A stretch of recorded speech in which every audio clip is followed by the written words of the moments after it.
The gun wasn't pointed at her yet, but Elena Cross knew it would be. She stood in Adrian Voss's corner office, 43 floors above Manhattan, watching the most dangerous man she'd ever met decide whether she was loyal or dead. His hand rested near the drawer, the one with the Glock. She'd filed the permit herself 3 months ago. "Say that again," he said, voice knife-thin. Elena lifted her chin. "I have a date tonight." His jaw tightened. Something flickered behind those cold gray eyes, something that terrified her more than the gun ever could. "Want to see how this plays out? Stay until the end, hit that like button, and drop a comment with your city so I can see how far this story travels." The first time Elena Cross walked into Adrian Voss's life, she wore a coffee stain on her blouse and arrived 11 minutes late. That was 4 months ago. She should have been fired before lunch. Adrian Voss didn't tolerate mistakes. He built empires by crushing people who wasted his time, and lateness, even by 60 seconds, qualified as waste.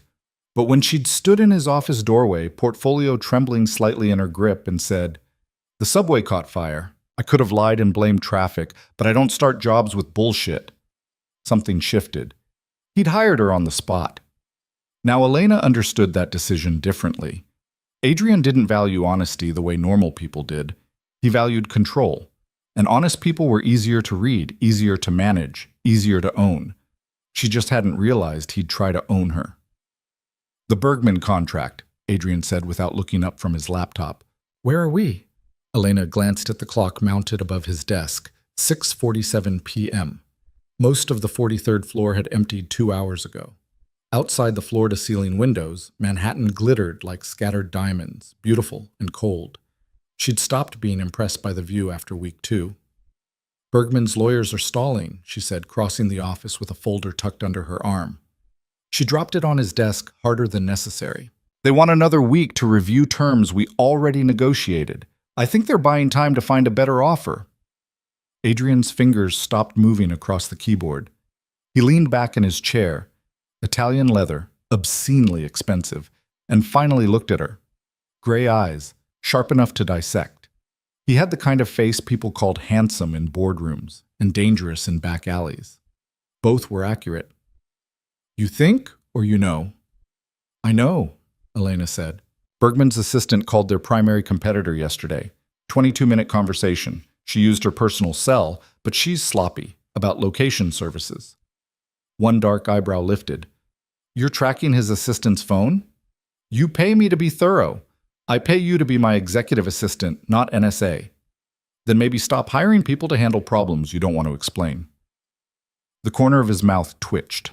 Not quite a smile. Adrian Voss didn't smile. He occasionally allowed his face to acknowledge amusement before returning to its default setting of controlled menace. "Handle it," he said. "Tell Bergman he has 48 hours. After that, we move to acquisition talks with his competitor instead. He'll cave in 24. Confident. Accurate," Elena corrected. She turned to leave. "Elena." She stopped, hand on the doorframe, didn't turn around. "Yes?" "You're still here." "Observant. It's almost 7. I'm aware of time, Adrian. I exist in linear reality like everyone else." This time he definitely almost smiled. "Go home." "I have 3 emails to send first." "Send them tomorrow." "You'll want updates before your 8 a.m. with Chen." "Elena." His voice dropped half an octave, the tone that made junior executives sweat. "Go home." She turned then, met his gaze directly. "Are you actually concerned about my work-life balance? Or are you just uncomfortable that someone's still here to witness you being human?" Silence stretched between them. Dangerous silence, the kind that preceded either termination or something worse. Then Adrian did something unexpected. He closed his laptop. "Witness me being human?" he repeated, standing. He moved around the desk with the kind of fluid grace that came from expensive gym memberships and probably some kind of martial arts training. "You think I'm human, Elena?" "Jury's still out." He stopped 3 feet away. Close enough that she caught his cologne, something dark and woody that probably cost more than her rent. "Most people are afraid of me. Most people are smart." "And you're not?" Elena tilted her head. "I'm terrified of you, Adrian. I'm just better at hiding it than your other employees." Something flickered across his face. Surprise, maybe. or appreciation. With Adrian, emotions were brief guests, never residents. "Why do you stay?" he asked. The question caught her off guard. In 4 months, he'd never asked anything personal. Their relationship existed in a carefully maintained professional space, him giving orders, her executing them with an efficiency that bordered on prescient. "The pay is exceptional," she said. "That's not why." "The benefits are comprehensive." "Elena," she exhaled, "because you don't lie to me. Everyone else I've worked for, they smile and pretend the job is anything other than making rich people richer. You don't. You tell me exactly what you are and what you want. There's something almost respectful in that honesty." Adrian studied her for a long moment. "Almost respectful? You're still a terrible person. I'm just okay with that." Now he did smile. Barely. A ghost of expression that vanished as quickly as it appeared. "Go home, Elena. Send your emails tomorrow." She nodded, turned to leave. "And Elena?" "Yes?" "Thank you." She paused, hand on the door. Adrian Voss didn't say thank you. He didn't say please. Gratitude implied debt, and Adrian never owed anyone anything. "You're welcome," she said quietly, and left before he could see the confusion on her face. The next morning started normal. Coffee at 6:15 a.m. from the cart outside her building. The vendor knew her order by heart now. Black, no sugar, add a shot of espresso because sleep was a luxury she couldn't afford. Subway at 6:32. The morning crush of bodies and stale air, and someone's perfume making her eyes water. Office by 7:18. Early enough to prepare Adrian's schedule, late enough that building security had changed shifts, and Tony was at the desk instead of Marcus. Tony didn't try to flirt. She appreciated that. She'd just settled at her desk outside Adrian's office when her phone buzzed. Unknown number. "Hi, Elena. Marcus from your gym. Lost your number when I switched phones. Still interested in that coffee?" Elena stared at the message. She didn't go to a gym, had never met a Marcus who worked at one. She deleted it, flagged the number as spam. 2 minutes later, another text. Unknown number. "Sorry, wrong Elena. My friend gave me a number, must have mixed it up." "Have a great day?" She frowned. Spam callers didn't usually apologize. She blocked the number anyway. At 7:45, Adrian's private elevator opened. He stepped out looking like he'd already conquered half the city. Charcoal suit, silver tie, hairstyled with the kind of precision that suggested a personal barber. He carried a leather briefcase in one hand and a coffee in the other. He never brought his own coffee. "Morning," Elena said, standing. Adrian nodded, stopped at her desk. "The Bergman situation?" His lawyer called at 6:47 a.m. "They're accepting terms. Contract should be finalized by noon. Told you he'd cave in 24 hours. You said 48. I was being conservative." She accepted the coffee he'd set on her desk. "What's this?" "Coffee." "I can see that. Why?" "You drink it black with an extra shot. The cart outside your building." Elena's hand froze halfway to the cup. "How do you know where I get my coffee?" "I pay attention." "That's not paying attention, Adrian. That's surveillance." His expression didn't change. "Drink it or don't. I thought you'd appreciate not having to go downstairs." He walked into his office, door closing with a soft click. Elena stared at the coffee cup. Expensive logo, some boutique place in Tribeca.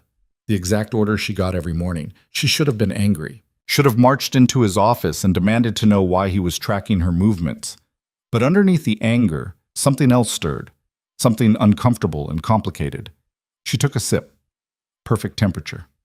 Damn him. Aman. The day unraveled with mechanical efficiency.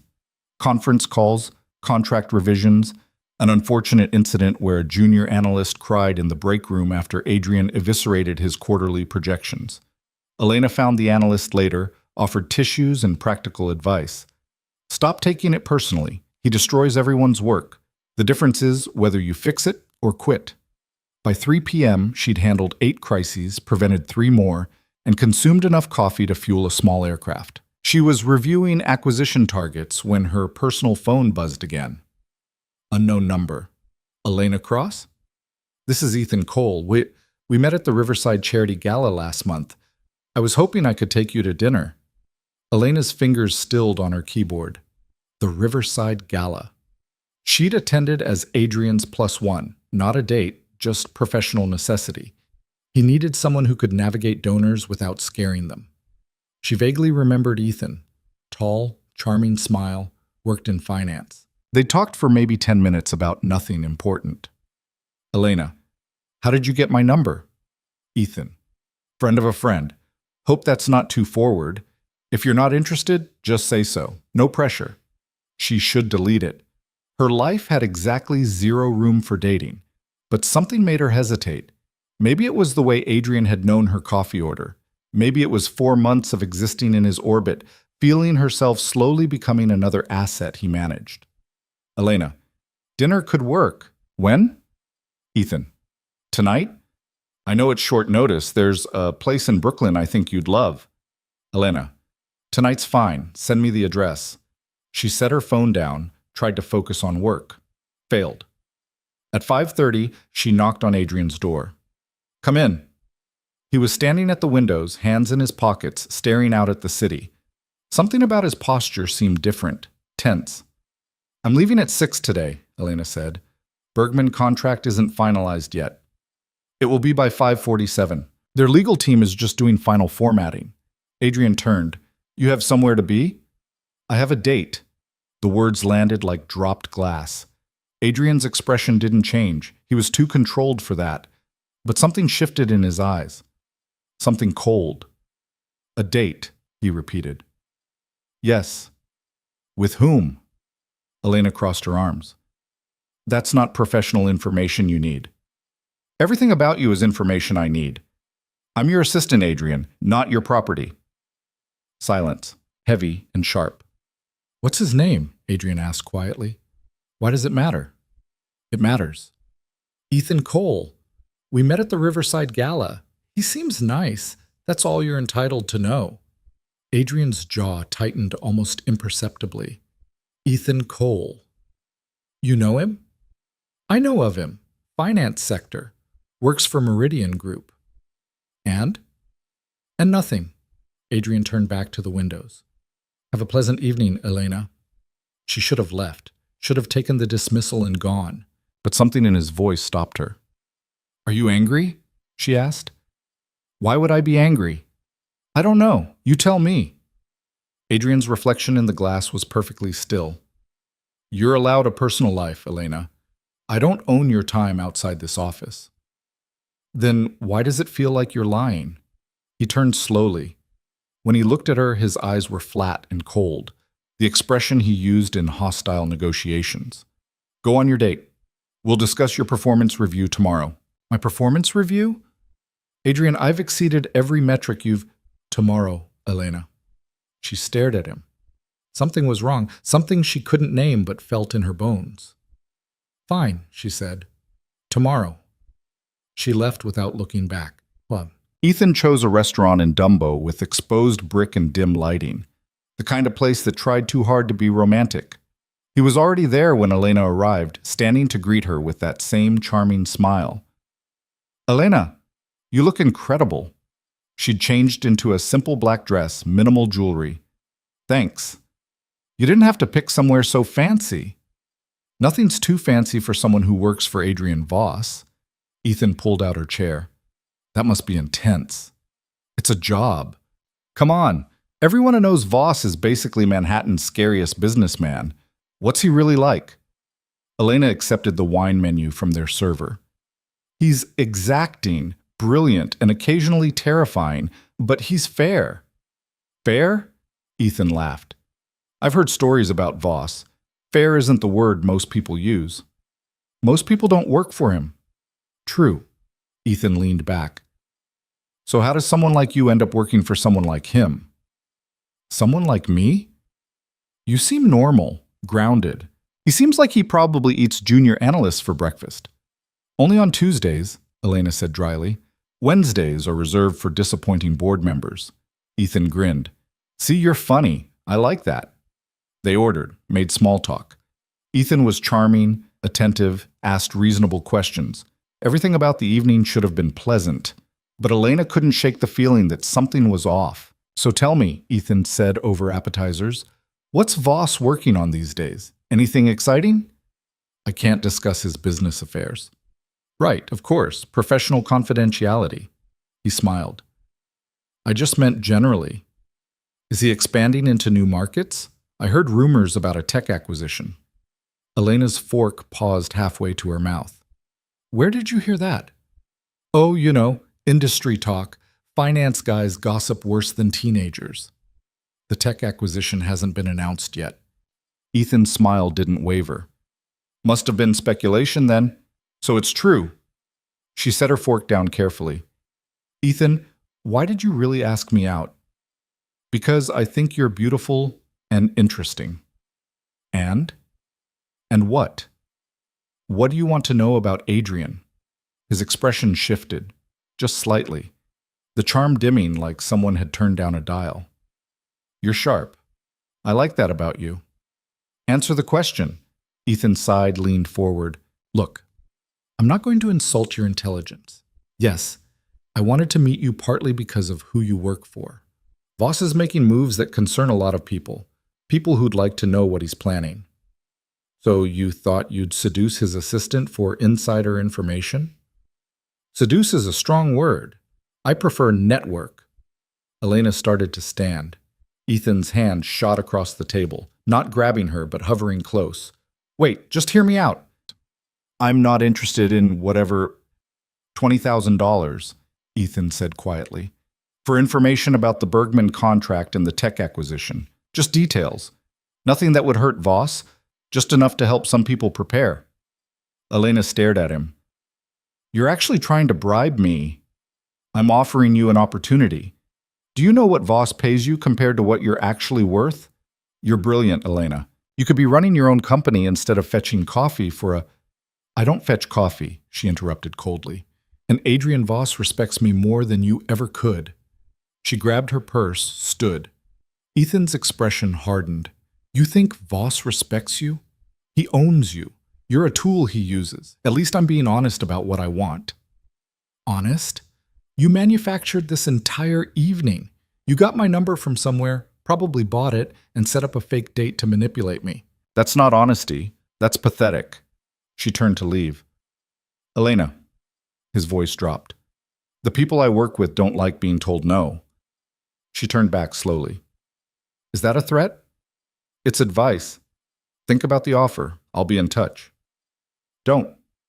She walked out, hands shaking. On the sidewalk, she pulled out her phone.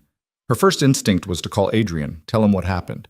But admitting she'd been targeted, that she'd walked into such an obvious setup, felt like failure. Instead, she hailed a cab, gave the driver her address. The car had gone 3 blocks when she noticed the sedan behind them. Black Mercedes, tinted windows, following at exactly the same speed. Elena's pulse kicked up. Can you take a right at the next light? The driver glanced at her in the rear-view mirror. That's not the fastest way to... Please, just do it. He turned. The Mercedes turned. Now, left. Left turn. The Mercedes followed. Miss, is someone... Drive to the nearest police station. The driver's eyes widened, but he nodded, accelerated. The Mercedes kept pace. Elena pulled out her phone with shaking hands. She should call 911, should call the police, should do anything except what she actually did. She called Adrian. He answered on the first ring. Elena, I think someone's following me. Where are you? His voice was sharp, controlled, but underneath she heard something else. Fury. In a cab. We just passed... She looked out the window. Houston and Lafayette. There's a black Mercedes following us. I told the driver to head to a police station, but tell him to go to 47 Worth Street instead. Adrian, that's not 47 Worth Street, Elena. Now. She gave the driver the address. He changed course. What happened? Adrian asked. The date was a setup. Ethan wanted information about you. When I refused, he implied his people might retaliate. Silence. Then, did he touch you? No. Are you hurt? No, I'm fine. I just... Stay on the phone with me. The cab pulled up to a nondescript building in Tribeca. Before Elena could pay, Adrian was there, pulling open the door. He looked different than he had at the office. He'd lost the jacket, rolled up his sleeves. His hair was slightly disheveled, like he'd been running his hands through it. Go, he told the driver, pressing bills through the window. More than enough to cover the fare in silence. The cab disappeared. The Mercedes stopped half a block away, idling. Adrian's hand settled on Elena's lower back, guiding her toward the building's entrance. His touch was firm, proprietary. "We need to talk," he said quietly, "about what happened. Inside first." The building's lobby was sleek, modern, and entirely empty. Adrian led her to an elevator, pressed the button for the penthouse. "You have an apartment in Tribeca," Elena said slowly. "I have apartments in several places. This one's secure." The elevator rose in silence. When the doors opened, they stepped into a sprawling penthouse that looked nothing like what Elena expected. She'd imagined something cold and modern, all glass and steel. Instead, the space was warm, dark wood floors, leather furniture, bookshelves lining one wall. It looked lived in. It looked like a home. "How did you get here so fast?" Elena asked. "You were at the office when I called." "I wasn't at the office." "Where were you?" Adrian walked to the windows, stared out at the city. "I was following you." The words hit like a physical blow. "You were what?" "I've had someone watching you since you started working for me." Elena's breath caught. "Watching me? Adrian, that's necessary," he interrupted, turning. "Do you know how many people would love to get to me through you, how many enemies I've made? You're a vulnerability, Elena. The moment you walked into my office, you became a target." "So you've been having me surveilled for 4 months?" "Yes." "And you didn't think to tell me?" "Would you have stayed if I had?" She didn't have an answer for that. Adrian moved closer, his expression unreadable. "Ethan Cole doesn't work for Meridian Group. He works for Marcus Chen." Elena's eyes widened. "Your competitor? The one who's been trying to undermine my acquisitions for the last 2 years?" "Yes." Adrian's jaw tightened. "Chen doesn't play games, Elena. If you'd given Ethan what he wanted, they would have used it to destroy deals worth hundreds of millions. And if you'd refused, which I knew you would, they'd find other ways to leverage you." "Other ways like following me home?" "Yes." Elena sank onto the couch, her legs suddenly unsteady. "This is insane. This is my world." Adrian sat across from her, forearms on his knees. "I should have warned you. Should have been honest about what you were walking into. But I needed someone competent, and you're the best assistant I've ever had. I was selfish." "You think?" "I'm sorry." She looked up sharply. "You're what?" "I'm sorry, Elena, for putting you in danger, for not being honest, for—" He stopped, something crossing his face. "For a lot of things." They sat in silence. Outside, the city hummed with its usual chaos, indifferent to the mess unfolding inside. "What happens now?" Elena asked. "Now I handle Chen and his people. You stay here tonight, where it's safe." "I'm not hiding." "Yes, you are. Until I know what Chen's planning, you don't leave this building without security." "Adrian, this isn't negotiable." His voice turned hard. "You work for me. That means you're under my protection whether you like it or not." "I'm not property." "No, you're not." He stood, ran a hand through his hair. The gesture made him look younger, more human. "But you're also not going to get hurt because I failed to protect what's mine." "What's yours?" Elena repeated quietly. Adrian met her eyes. For the first time since she'd known him, his control wavered. She saw something raw underneath, something dangerous and possessive and far too intense. "Yes," he said. "Mine." The word hung between them like a challenge. Elena should have been afraid, should have run, should have done anything except feel her pulse quicken, except meet his gaze and hold it. "I should call the police," she said. "They can't help you. Chen has judges in his pocket." "I should quit." "You won't." "How do you know?" Adrian moved closer, slow and deliberate, until he was standing directly in front of her, close enough that she had to tilt her head back to maintain eye contact. "Because you like it," he said quietly. "The danger, the chaos, the fact that working for me means never being bored. You could have left a dozen times. You stay because part of you wants exactly this." "You're wrong." "Am I?" She wanted to say yes, wanted to tell him he was arrogant and delusional and completely wrong about her, but the words stuck in her throat because they would have been lies. I hate you, she whispered instead. No, you don't. You terrify me. That I believe. His hand came up, fingers brushing her jaw so lightly she barely felt it. But you're still here. Because someone's following me. Is that the only reason? Elena's breath caught. They were crossing a line. She could feel it happening, the professional boundary they'd maintained for 4 months dissolving like sugar in water. Adrian, she started, tell me to stop. His thumb traced her lower lip. Tell me this is inappropriate and you want me to back away, and I will. I'll protect you, handle Chen, and we'll never speak of this again. And if I don't, then I'm going to kiss you, and everything changes. Her heart hammered. Everything's already changed. Not yet. His eyes searched hers. But it will. And once we cross this line, Elena, there's no going back. I don't do casual. I don't do temporary. If we do this, you're mine. Completely. That's insane. Yes. You're my boss. Technically. This is the worst idea either of us has ever had. Probably. She should have said no. Should have stood up, walked away, preserved what was left of their professional relationship. Should have done anything except lean forward and close the distance between them. The kiss was nothing like she'd imagined. There was no tenderness, no gentle exploration. It was possession.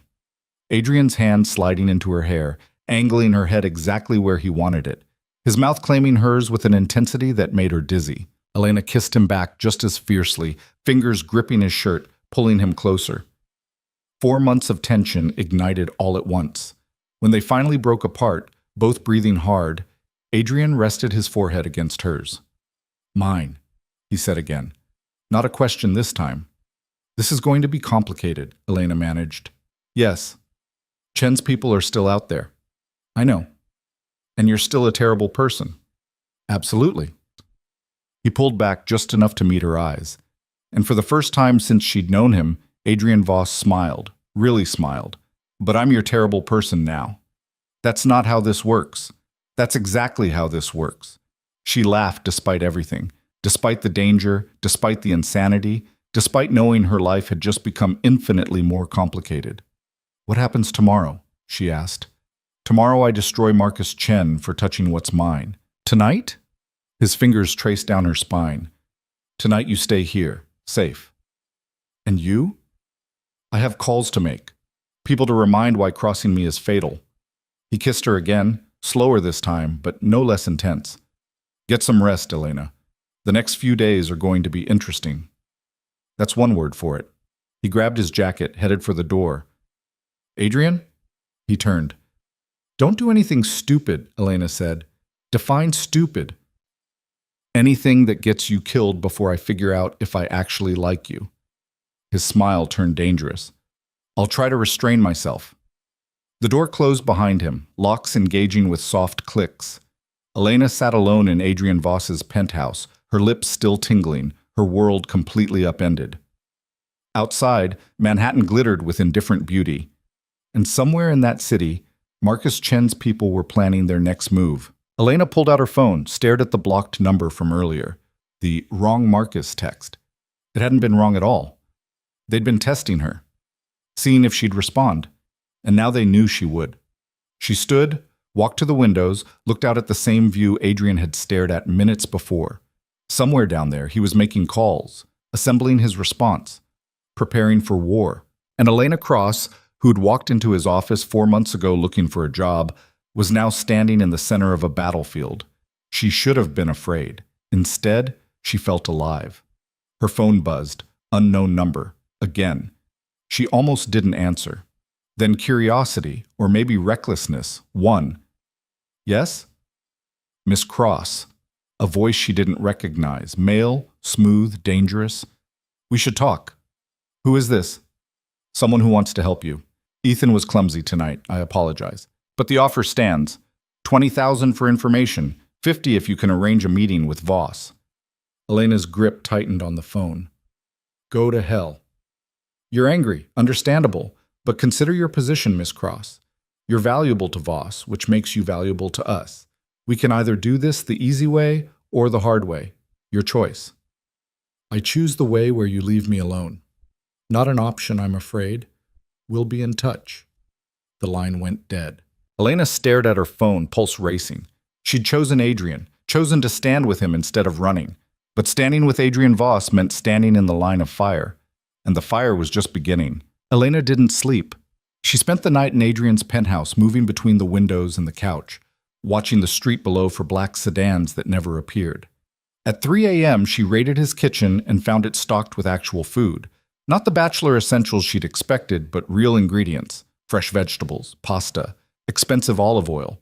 It was oddly humanizing, discovering Adrian Voss knew how to feed himself. She made coffee as the sun started bleeding color into the Manhattan skyline. Her phone sat on the counter, silent since that last threatening call. She'd thought about telling Adrian, then decided against it. He was already planning something. Adding fuel would only make the explosion bigger. At 6:30, her phone buzzed. Adrian, still alive? She typed back. Disappointed? Relieved. Stay put. I'm sending a car at 8. For what? Work. You still have a job, Elena. After last night? Especially after last night. She stared at the message, trying to decode what he meant. With Adrian, everything had subtext. Layers beneath layers. What about Chen's people? Handled. That's not an answer. It's the only one you're getting. See you at the office. The car arrived at exactly 8. Not a standard town car, a black SUV with windows tinted so dark they looked like obsidian. The driver was built like he moonlighted as a bouncer. He opened the door without speaking, waited. Elena climbed in. The interior smelled like leather and gun oil. I'm Marcus, the driver said once they were moving. Elena's head whipped around. Marcus? Not that Marcus. He met her eyes in the rearview mirror. His were cold, professional. Mr. Voss hired me this morning. Former Marine. I'll be your security detail until the current situation resolves. I don't need a bodyguard. Mr. Voss disagrees. Of course he does. Marcus almost smiled. He said you'd be difficult about this. What else did he say? That you're smarter than most of his employees, and I should listen if you give me a direct order, unless that order involves leaving you unprotected. Then I'm supposed to ignore you. Sounds like Adrian. They drove in silence. Elena watched the city pass, morning rush hour choking the streets, everyone moving with that particular New York urgency. Her normal life felt like something that had happened to someone else. Yesterday morning, she'd been an executive assistant navigating corporate politics. Now she had a bodyguard and people following her, and Adrian Voss's taste still on her lips. The elevator to the 43rd floor required a key card Marcus didn't have. Elena swiped hers, felt his presence like a shadow behind her as they rode up. The floor was already busy. Junior analysts hunched over terminals, assistants fielding calls. Everything looked normal. But Elena had learned to read the tension in these spaces, the way people's shoulders tightened when Adrian was in a mood, the careful quietness that meant someone was about to get fired. Today, that tension was everywhere. She walked to her desk. Adrian's door was closed, but light showed underneath. Marcus positioned himself near the elevators, hands clasped in front of him, eyes scanning. Elena had barely sat down when Adrian's door opened. He looked like he hadn't slept either. His suit was different from yesterday, navy instead of charcoal, but his tie was slightly loose and there was a shadow of stubble on his jaw. His eyes found hers immediately. Elena, my office. She stood, very aware of every pair of eyes tracking her movement.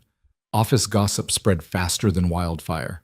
By lunch, everyone would know she'd arrived with security and gone straight into Adrian's office. She closed the door behind her. Adrian was already at his desk pulling up files on his computer. Did Marcus behave? He asked without looking up. He's fine. Intense, but fine.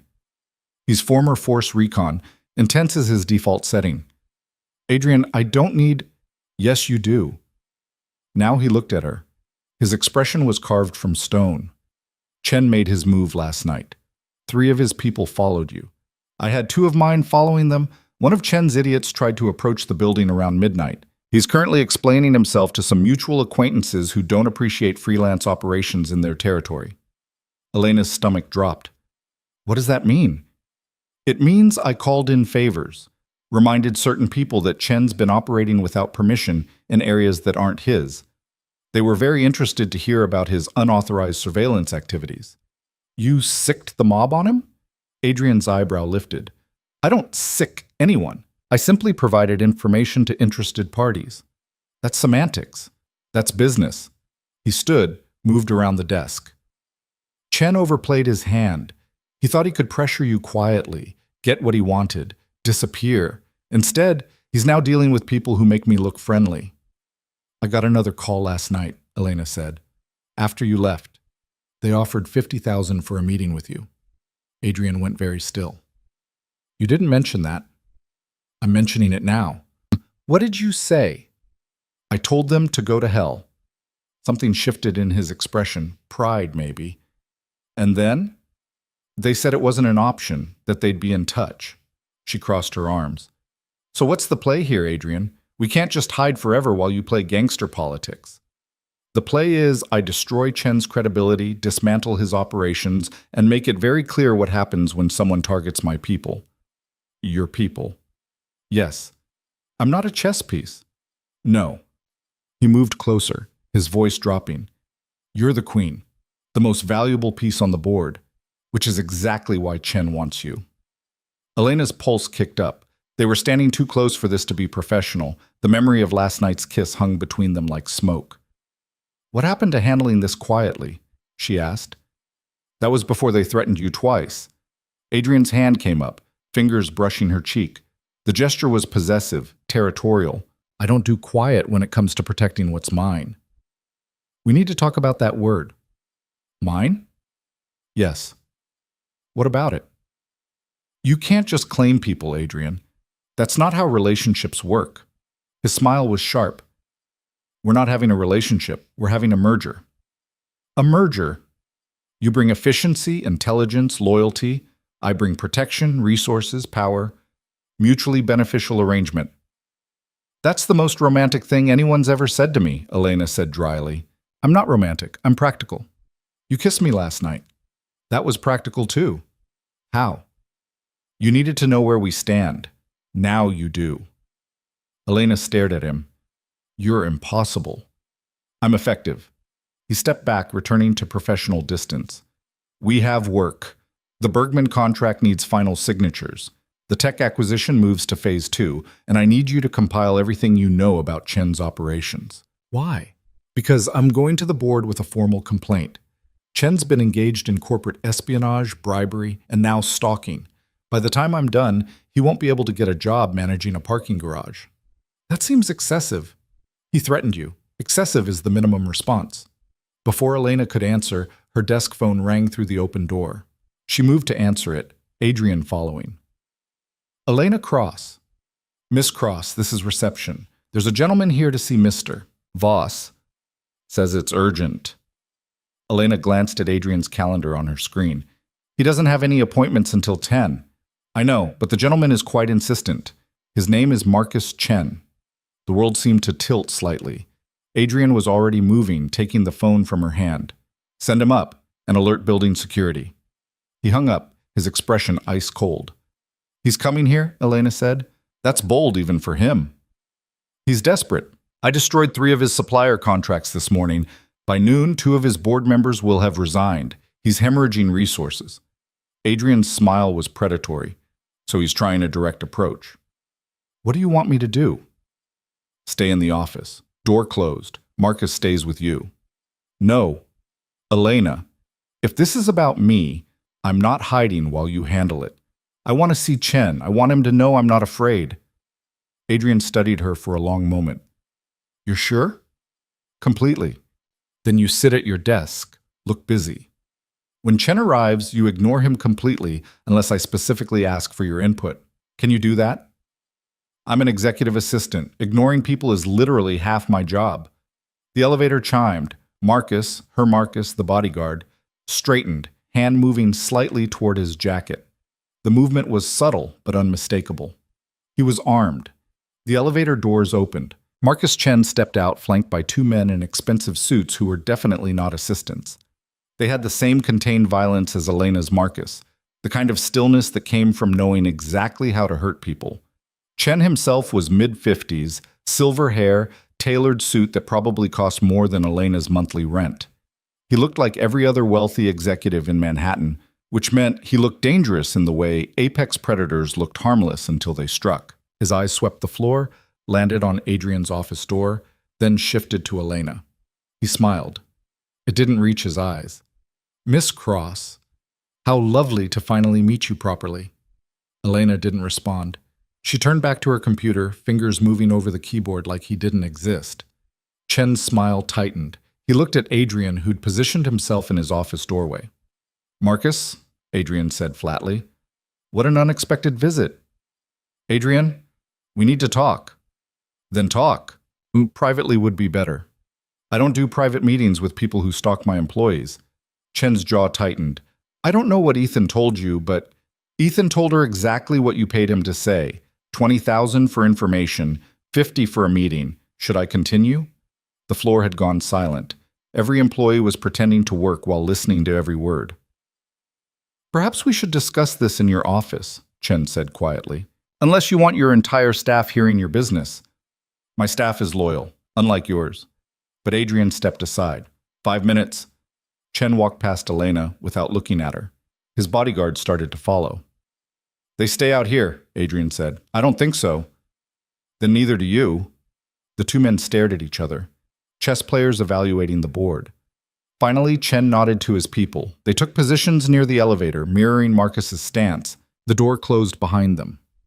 Elena stared at her screen, not really seeing it. Every instinct screamed at her to press her ear against the door, but that would be obvious. Instead, she opened a file, tried to focus. "You okay?" Marcus asked quietly.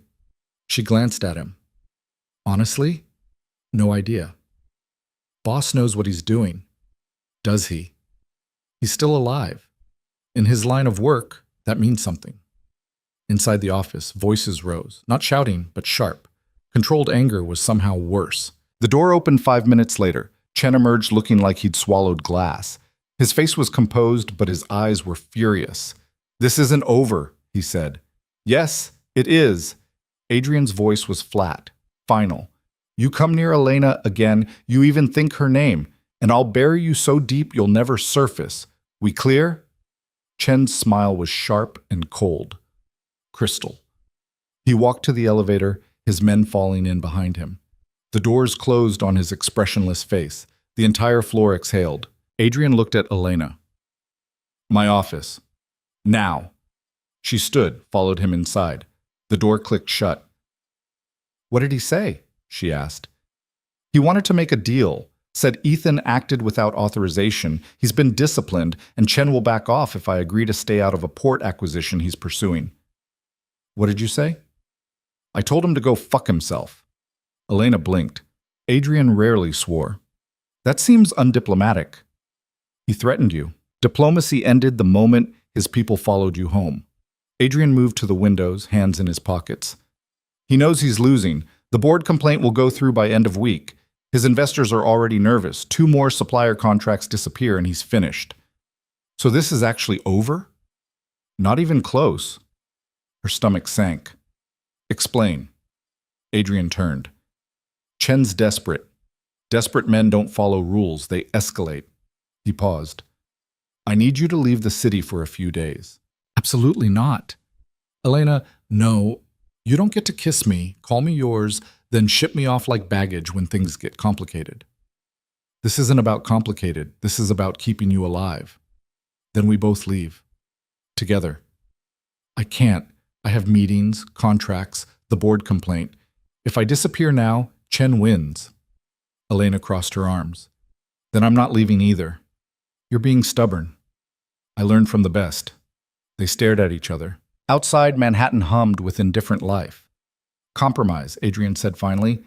"You stay at the penthouse. Marcus with you at all times. No going anywhere alone. No exceptions."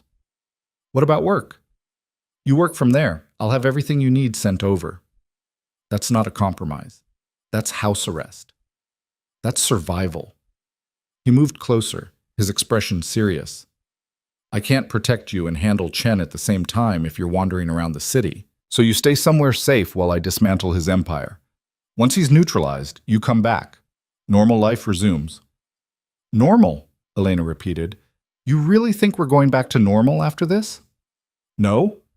His hand came up, fingers tangling in her hair. But we'll figure out what comes next. Together. The kiss was different than last night. Slower. Still intense, but layered with something else. Promise? Maybe? Or threat? When they broke apart, Elena's head was spinning. I hate this plan, she said. I know. But I'll do it, on one condition. Which is? You end this fast. I'm not hiding in your penthouse for weeks while you play corporate warfare. Adrian's smile was sharp. 72 hours. That's all I need. To destroy Marcus Chen? To destroy everything he's built. Elena searched his face. You're enjoying this. Watching someone who threatened you lose everything? Absolutely. That's unhealthy. Probably. He kissed her again, quick and hard. Marcus will take you to the penthouse. I'll send files within the hour. Stay put, stay safe. And Elena? Yes? Thank you for trusting me. She left before she could change her mind. The ride to Tribeca was quiet. Marcus navigated Manhattan traffic with military precision, his eyes constantly checking mirrors. Elena watched the city pass, feeling like she was leaving something important behind. The penthouse looked different in daylight. Still expensive, still beautiful, but somehow emptier. She dropped her bag on the couch, pulled out her laptop. Work was a distraction she desperately needed. Files started arriving, contracts to review, emails to answer, schedules to coordinate. She lost herself in the familiar rhythm of solving problems. Hours passed. The sun moved across the sky. At 4 p.m., her phone buzzed. Unknown number. Her finger hovered over the decline button. Then curiosity won. Hello? Miss Cross? Not the voice from last night. This one was older, rougher. We haven't been properly introduced. My name is Vincent Cole. Elena's blood went cold. Cole. Ethan's last name. I don't want to talk to you, she said. Understandable. My nephew handled things poorly, but family is family, and Ethan says you embarrassed him. That creates problems. He tried to bribe me. I said no. That's not embarrassment. That's consequences. Perhaps. Vincent's voice was calm, almost pleasant. But consequences go both ways. You've made an enemy of the Cole family. That's unfortunate. Is this another threat? This is information. Adrian Voss is powerful, but he's not invincible. And right now he's made a lot of people very angry. Chen, myself, others. You're standing next to a man with a target on his back. Then I guess we'll both need to watch where we step. Brave words. But bravery doesn't stop bullets, Miss Cross. The line went dead. Elena stared at her phone, heart hammering. She should call Adrian. Should tell him about Vincent Cole. Should do something other than sit here feeling walls close in. Instead, she stood, walked to the windows. 40 floors below, Manhattan sprawled in all directions. Millions of people living their normal lives, completely unaware of the shadow games being played in boardrooms and penthouses. She'd chosen this. Chosen Adrian. Chosen to stay. Chosen to stand in the line of fire. The question was whether that choice would kill her. Her phone buzzed again. This time it was Adrian. How are you holding up? Someone named Vincent Cole just called. Made vague threats about bullets. The response came fast. Vincent is Chen's partner. They run operations together. I'm handling it. How? Better you don't know. Adrian. Trust me, Elena. 72 hours. That's all I need. She wanted to argue. Wanted to demand details. Wanted to know exactly what handling it meant. But some part of her, the part that had survived 4 months working for Adrian Voss, understood that sometimes ignorance was safer. Fine. But if you die, I'm definitely quitting. Noted. Stay put. Marcus is good at his job. He barely talks. That's why he's good at it. Elena almost smiled despite everything. She set her phone down, returned to work. The afternoon bled into evening. Marcus ordered food, Thai from a place that delivered to the penthouse directly. They ate in silence. Elena at the dining table, Marcus near the door like a sentinel. Can I ask you something? Elena said finally. Marcus looked at her. Depends on the question. How long have you worked for Adrian? Today's my first day? Seriously? He called me at 5 a.m., offered triple my usual rate to guard someone important. I said yes. Did he tell you who? He said you were his assistant, that people were targeting you to get to him, that if anything happened to you, he'd personally make sure I regretted being born. Elena's eyebrows rose. He said that? Word for word.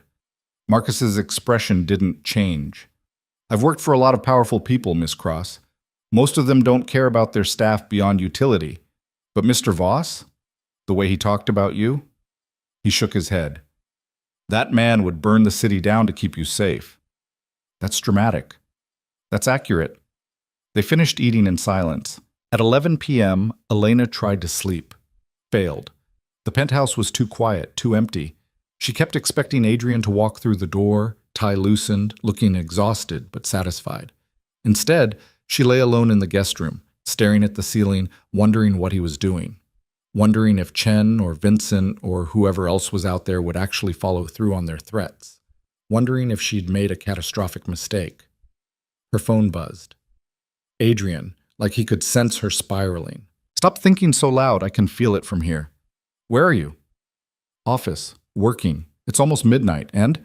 Normal people sleep. Good thing neither of us is normal. Elena smiled despite herself. What are you working on? Documents that will end Chen's career. Want me to send you the highlights? Will they make me feel better or worse? Probably worse. But definitely satisfied. Then yes. The files came through. Elena pulled out her laptop, started reading. Adrian wasn't exaggerating. He'd compiled a devastating case. Emails showing Chen's bribery operations. Financial records proving corporate espionage. Testimony from 3 former employees detailing illegal activities. It was thorough, brutal, and absolutely damning. How did you get all this? I have resources. That's not an answer. It's the only one you're getting. Sleep, Elena. Tomorrow's going to be interesting. Define interesting. The kind where Chen realizes he's already lost. She set her phone down, tried to feel victorious. Instead, she just felt tired. Sleep came eventually, restless and thin, full of dreams where she was running through empty buildings while footsteps echoed behind her. She woke at 6 a.m. to sunlight streaming through unfamiliar windows and Marcus knocking softly on the door. Miss Cross? Mr. Voss is here. Elena sat up, heart jumping. What? She pulled on clothes, emerged to find Adrian standing in the living room. He looked like he'd come straight from the office. Suit wrinkled, hair disheveled, exhaustion carved into his face. What happened? She asked. Adrian's smile was sharp and satisfied. Chen's board held an emergency meeting at 4 a.m. They voted unanimously to remove him as CEO pending investigation into the evidence I submitted. By noon, federal investigators will be looking into his operations. By tonight, Marcus Chen will be finished. Elena stared at him. It's done? Almost. Vincent Cole is still a problem, but without Chen backing him, he's significantly less dangerous. So I can leave, go back to work? Not yet. Give it another 24 hours. Make sure there's no retaliation. Adrian moved closer, his expression softening slightly.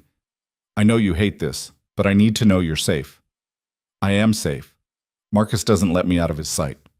Good. They stood there, the morning light making everything feel surreal. You look terrible, Elena said. Destroying someone's empire is exhausting work. Come here. She pulled him to the couch. Adrian went without resistance, collapsing beside her like his strings had been cut.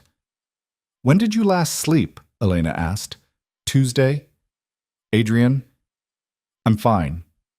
You're definitely not fine. She stood. Stay here. I'm making coffee. She returned minutes later with 2 cups. Adrian had his eyes closed, head tipped back against the couch. For the first time since she'd known him, he looked vulnerable. Drink, she said, pressing a cup into his hands. He obeyed, took a long sip. This is good. I pay attention too. His eyes opened, meeting hers. I know. They sat in silence, drinking coffee as Manhattan woke up outside. What happens after this? Elena asked finally. After Chen's gone and Vincent's handled and everything goes back to normal? I told you, we're not going back to normal. Then what are we going to? Adrian set his cup down, turned to face her fully. I don't know. I've never done this before. Corporate warfare? Caring about someone enough that the thought of them being hurt makes me irrational. Elena's breath caught. That's the most honest thing you've ever said to me. Don't get used to it. But he was smiling slightly. I'm not good at this, Elena. Relationships, feelings, any of it. I'm good at strategy and control and destroying obstacles. But you... He stopped, shook his head. You make me want to be better at the parts I'm bad at. That might be the second most honest thing. I'm tired. It's making me sentimental. I kind of like it. Adrian pulled her closer, his arm around her shoulders. Elena let herself lean into him, let herself feel safe for the first time in days. 72 hours, he murmured against her hair. Then this is over. Promise? Promise. She closed her eyes, listened to his heartbeat, and chose to believe him. Adrian fell asleep on her couch 20 minutes later, still holding his coffee cup. Elena took it from his hands carefully, set it on the table, and watched him for a moment. Asleep, he looked younger, less like the man who'd destroyed Marcus Chen's empire in 72 hours, and more like someone who desperately needed rest. She pulled a blanket over him, grabbed her laptop, and settled into the chair across from him to work. Marcus appeared in the doorway, eyebrow raised. He's staying? The bodyguard asked quietly. Looks like it. Should I be concerned? About what? About the fact that your boss is sleeping on your couch and you're looking at him like that. Elena's head snapped up. Like what? Marcus's expression didn't change, but something amused flickered in his eyes. Like maybe the 72 hours just got a lot more complicated. Focus on your job. I'll focus on mine. Yes, ma'am. He disappeared back to his post near the door. Elena tried to focus on the contracts in front of her, failed miserably. Her eyes kept drifting to Adrian, to the rise and fall of his chest, to the way his hand had curled into a loose fist like even in sleep he was ready to fight. Her phone buzzed. Unknown number. Again. She almost ignored it. Then she saw the message preview. Check the news, Chen's not your only problem. Elena's stomach dropped. She opened her browser, pulled up financial news sites. The headline hit her like a fist. Shipping magnate. Richard Castellano found dead in apparent suicide. She read the article twice, blood turning cold. Castellano had been one of the major players in Adrian's industry. A competitor, but not an enemy. The article mentioned a single gunshot, a note, financial troubles.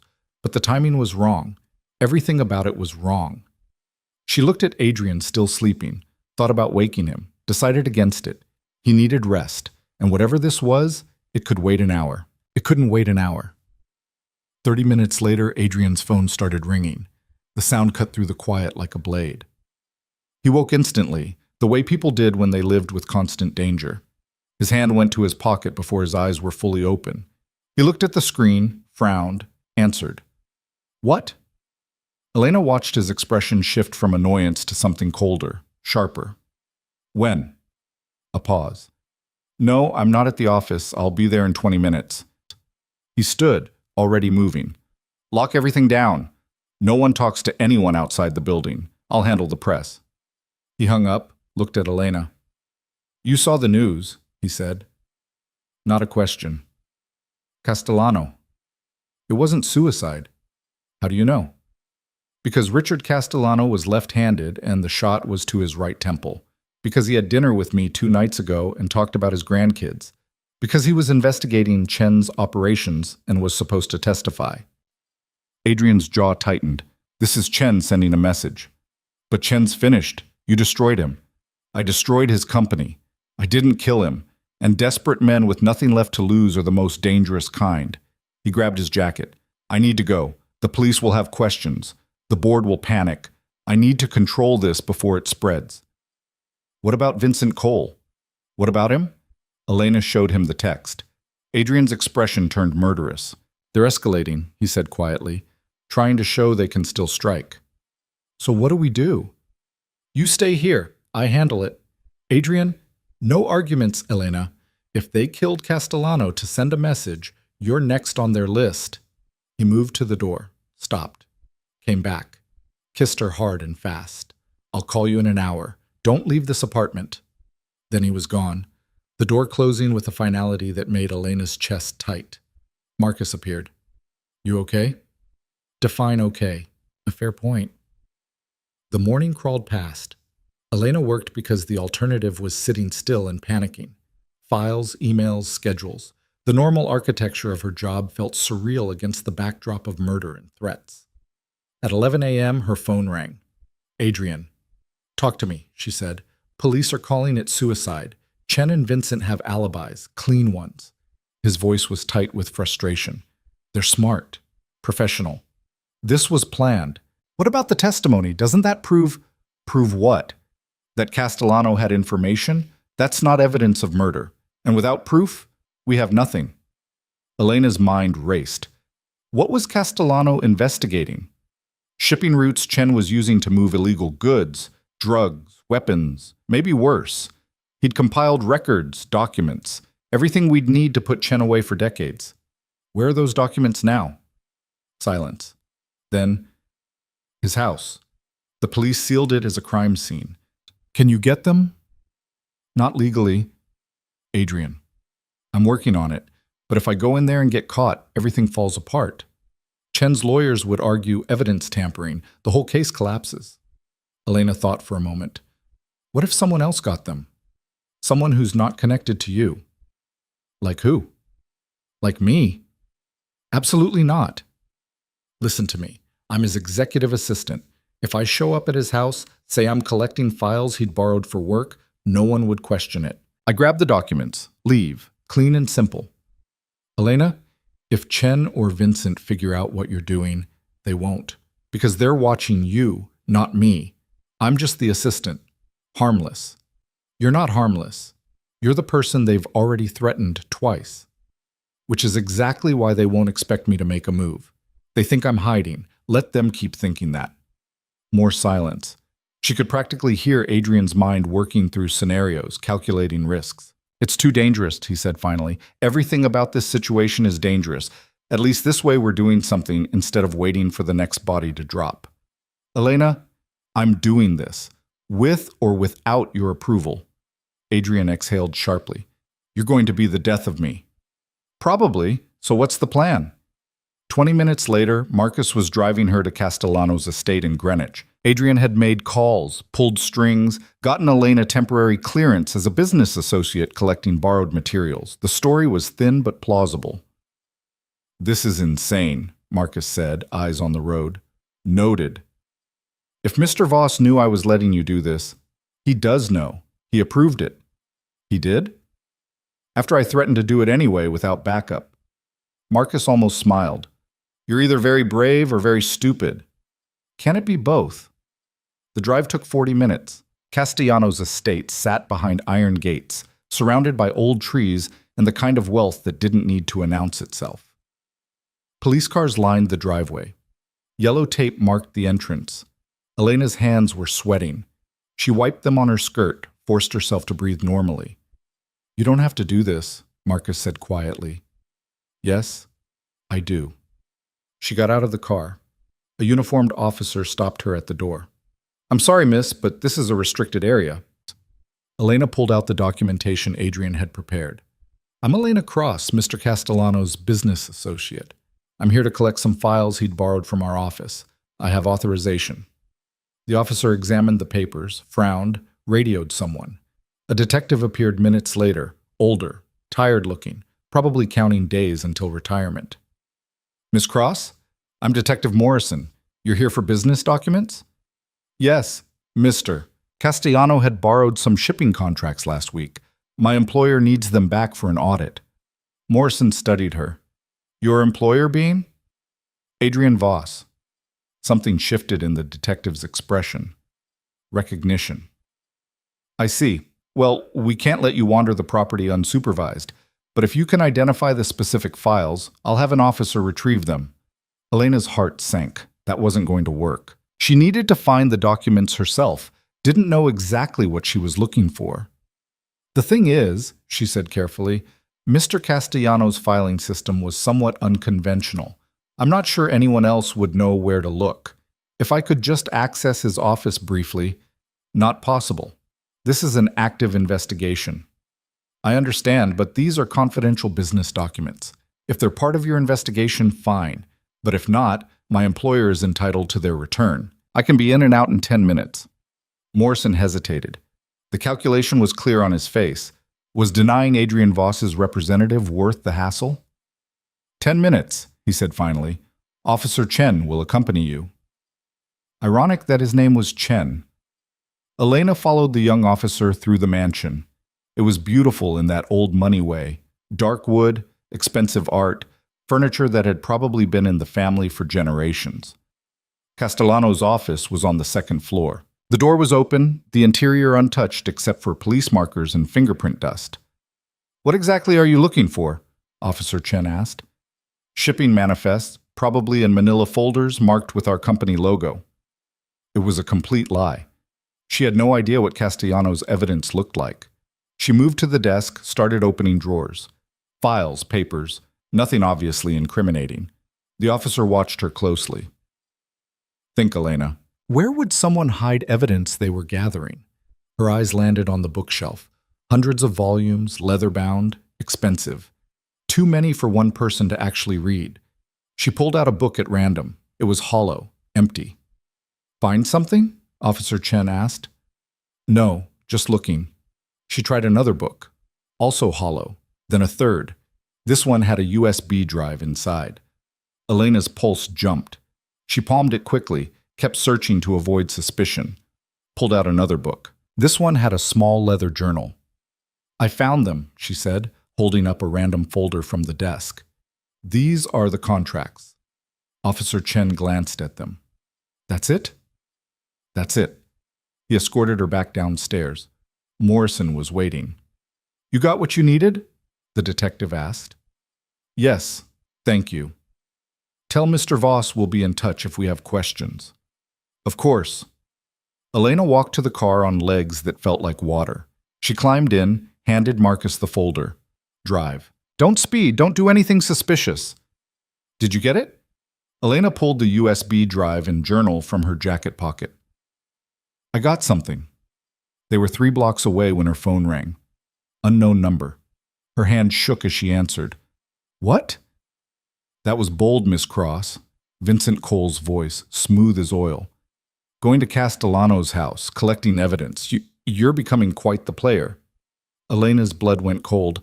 How did you? We're watching everyone, sweetheart. You, Voss, every move you make. Did you really think we wouldn't notice? I don't know what you're talking about. The USB drive in your pocket suggests otherwise. Vincent laughed. But here's the thing. That evidence? It's useless without Castellano to testify. And we've already made sure that won't happen. So take your little drive, give it to Adrian, watch him try to build a case that will never hold up in court. You're admitting you killed him. I'm admitting nothing. Just stating facts. Richard Castellano committed suicide. Very tragic.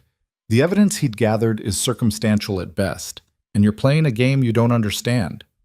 Then explain it to me. It's simple. Adrian Voss built an empire by being ruthless. He crushed competitors, destroyed careers, made enemies. Now those enemies are tired of playing defense. So we're going on offense, and you, Miss Cross, are standing right in the crossfire.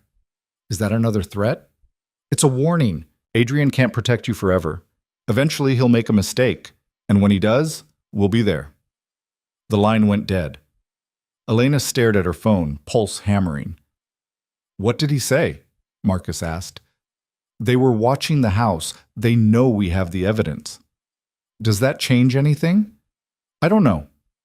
She called Adrian. He answered immediately. Did you get it? USB drive and a journal, but Vincent called. He knows we have it. Says it's useless without Castellano. Let me worry about that. Where are you? Heading back to the penthouse. Good. Stay there. I'm sending someone to pick up the evidence. Who? Someone I trust. Her name is Sarah Chen. Different Chen, he added before Elena could ask. Former prosecutor. If anyone can build a case from this, it's her. Adrian, they're watching everything. If they killed Castellano, I know, which is why you're staying put until this is over. You keep saying that, but it's not getting safer. 48 hours. I promise. You promised 72 hours 2 days ago. This time I mean it. She wanted to believe him, wanted to think there was an end point to this nightmare, but Vincent's words echoed in her head. Eventually, he'll make a mistake. Back at the penthouse, Elena paced while Marcus stood guard. Sarah Chen arrived an hour later, mid-40s, sharp eyes, the kind of woman who looked like she'd seen everything and wasn't impressed by any of it. "You're Elena," Sarah said. Statement, not question. "Yes. Adrian speaks highly of you. That's rare." She held out her hand. "The evidence?" Elena gave her the USB drive and journal. Sarah examined both, her expression unreadable. "This could be significant," she said finally. "If the documentation is as thorough as Adrian suggested, we might have enough to force a federal investigation, even without Castellano's testimony." Vincent Cole said it was useless. Vincent Cole is trying to scare you. Don't let him." Sarah tucked the evidence into her briefcase. "I'll review everything tonight. If there's a case here, I'll find it." She left as quickly as she'd arrived. Elena sank onto the couch, exhausted. It was barely 3 p.m., but felt like midnight. Her phone buzzed. Not a call this time, a text. Unknown number. "You look tired. You should rest." Elena's skin crawled. She stood, moved to the windows, looked down at the street 40 floors below. A man stood on the corner across from the building, looking up. Even from this distance, Elena could see he was smiling. She stepped back from the window. "Marcus." He was there instantly. "What's wrong?" She showed him the text, pointed to the man on the street. Marcus's expression went hard. He pulled out his phone, made a call. "We have eyes on the building. Southwest corner. Yes, now." 30 seconds later, 2 men in dark suits appeared on the street. They approached the watcher. He saw them coming, turned, disappeared into the crowd. "Who were those men?" Elena asked. "Adrian's people. He has teams positioned around the building." "I didn't know that." "You weren't supposed to, but Mr. Voss doesn't take chances." Marcus looked at her. "You should sit down. You're shaking." She was. Elena sank back onto the couch, wrapped her arms around herself. "How long can this go on?" she asked quietly. "Until one side wins." "And if we don't?" Marcus didn't answer. He didn't need to. Hours passed. Elena worked because the alternative was falling apart. At 7 p.m., Adrian called. Sarah reviewed the evidence. It's damning. Shipping routes, financial transfers, communications between Chen and Vincent. Everything we need. That's good news. It is. But there's a problem. Of course there was. What problem? The evidence links Chen and Vincent to smuggling operations. But the murder?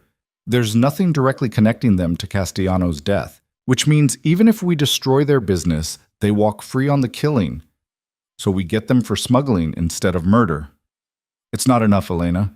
They killed a man. They threatened you. I need them gone, completely. The intensity in his voice made her chest tight.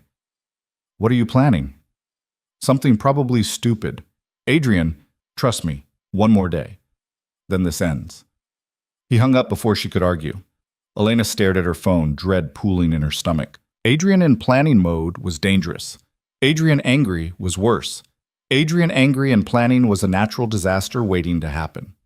She tried calling back. He didn't answer. At 9 p.m., her phone buzzed again. This time it was a news alert. Federal agents raid Chen Coal's shipping operations. She read the article, pulse jumping. Simultaneous raids across 3 states. Evidence of smuggling, multiple arrests. Her phone rang. Adrian. You did it, she said. Sarah filed everything with federal prosecutors 2 hours ago. They moved fast. Is it over? For Chen, yes. Vincent's more complicated. He's insulated, has alibis, kept his hands clean on paper, but his operation is crippled. He's lost his distribution network, his partners, his legitimacy. So he's desperate. Extremely. Which makes him more dangerous. Yes. Elena closed her eyes. What's the move? You stay there. I'm handling Vincent personally. Personally how? Better you don't know. Adrian, if you're planning something illegal, I'm planning something necessary. There's a difference. Not to the law. The law doesn't protect people like you from people like Vincent. I do. The possessiveness in his voice should have annoyed her. Instead, it made her feel something complicated and warm. "Don't do anything that gets you arrested," she said. "I'll try. Adrian, I promise I'll be careful. Get some sleep, Elena. Tomorrow everything changes." He hung up again. Elena looked at Marcus. "He's going to do something reckless, isn't he?" "Probably. And you're okay with that?" "I'm paid to protect you, not judge him." Marcus paused. "But for what it's worth, I've seen a lot of powerful men. Most of them talk about loyalty. Mr. Voss actually practices it. Whatever he's planning, it's because someone threatened you. That means something. It means he's possessive. It means he cares. In his world, that's rare." Elena wanted to argue. Couldn't. She tried to sleep. Failed. At 2 a.m., she gave up, made coffee, sat by the windows watching the city breathe. Her phone rang at 3:17 a.m. Unknown number. She almost didn't answer. Then something made her pick up. "Miss Cross?" A new voice. Younger. Scared. "My name is David. I work for Vincent Cole." Elena sat up straight. "What do you want?" "I want out. Vincent's planning something big. He's going after Adrian Voss tonight. I don't know the details, but it's bad. People are going to die." "Why are you telling me this?" "Because I didn't sign up for murder. I thought we were just running a business. But Castellano—" His voice cracked. "That wasn't supposed to happen. And now Vincent's talking about sending messages, making examples. I can't be part of this." "Where is he? Where's Vincent?" "I can't tell you that, but I can tell you when. 4 a.m. Whatever he's planning happens at 4 a.m. That's 40 minutes from now." "I know. I'm sorry. I couldn't risk calling earlier. He's watching everyone." "Does this have anything to do with the federal raids?" "Everything. Vincent lost everything today. He's got nothing left to lose, which means he's doing something crazy." The line went dead. Elena's hands shook as she dialed Adrian. It rang, and rang. Voicemail. She tried again. Same thing. "Marcus!" He appeared instantly. "What's wrong?" "Call Adrian. Now. Someone just warned me Vincent's planning an attack at 4 a.m. Marcus pulled out his phone, dialed. His expression darkened. Not answering. "Where is he?" "Last I heard, his office." "Then we need to go there. Now." "Miss Cross, my job is to keep you here." "Your job is to protect me. Adrian is walking into a trap. If he dies, do you really think Vincent stops? He'll come for me next. Our best chance is stopping this before it starts." Marcus hesitated for exactly 3 seconds. Then he grabbed his jacket. "Stay behind me. Do exactly what I say. Clear?" "Crystal." They took the service elevator down, avoiding the main lobby. Marcus's car was in the underground garage. He drove like he was still in the military, fast, efficient, no wasted movement. Manhattan at 3 a.m. was eerily empty. They hit green lights the whole way, like the city itself was conspiring to get them there faster. Adrian's building loomed dark against the night sky. Most floors were unlit, but the 43rd floor glowed. Marcus parked illegally, didn't care. "Stay close, touch nothing. If I tell you to run, you run." They entered through the service entrance. The security guard was slumped at his desk. Not dead, Elena could see him breathing, but unconscious. "They're already here," Marcus whispered. He pulled a gun from his jacket. "Stay behind me." They took the stairs. 43 floors. Elena's legs burned by floor 20, screamed by floor 35. She kept moving. On the 42nd floor, Marcus stopped, held up a hand. Voices above them. 2 men talking quietly. "Just need to wait until Voss leaves. Vincent wants it clean." "What about the girl?" "What about her? Once Voss is gone, she's irrelevant." Elena's blood went cold. Marcus looked at her, mouthed, "Stay here." She shook her head. No way was she staying behind. He clearly wanted to argue. Didn't have time. They moved up the last flight of stairs together, silent as shadows. The 43rd floor hallway was empty. Adrian's office door was closed, light showing underneath. The 2 men were positioned on either side of the elevator, waiting. Marcus made a gesture Elena didn't understand. Then he moved, fast.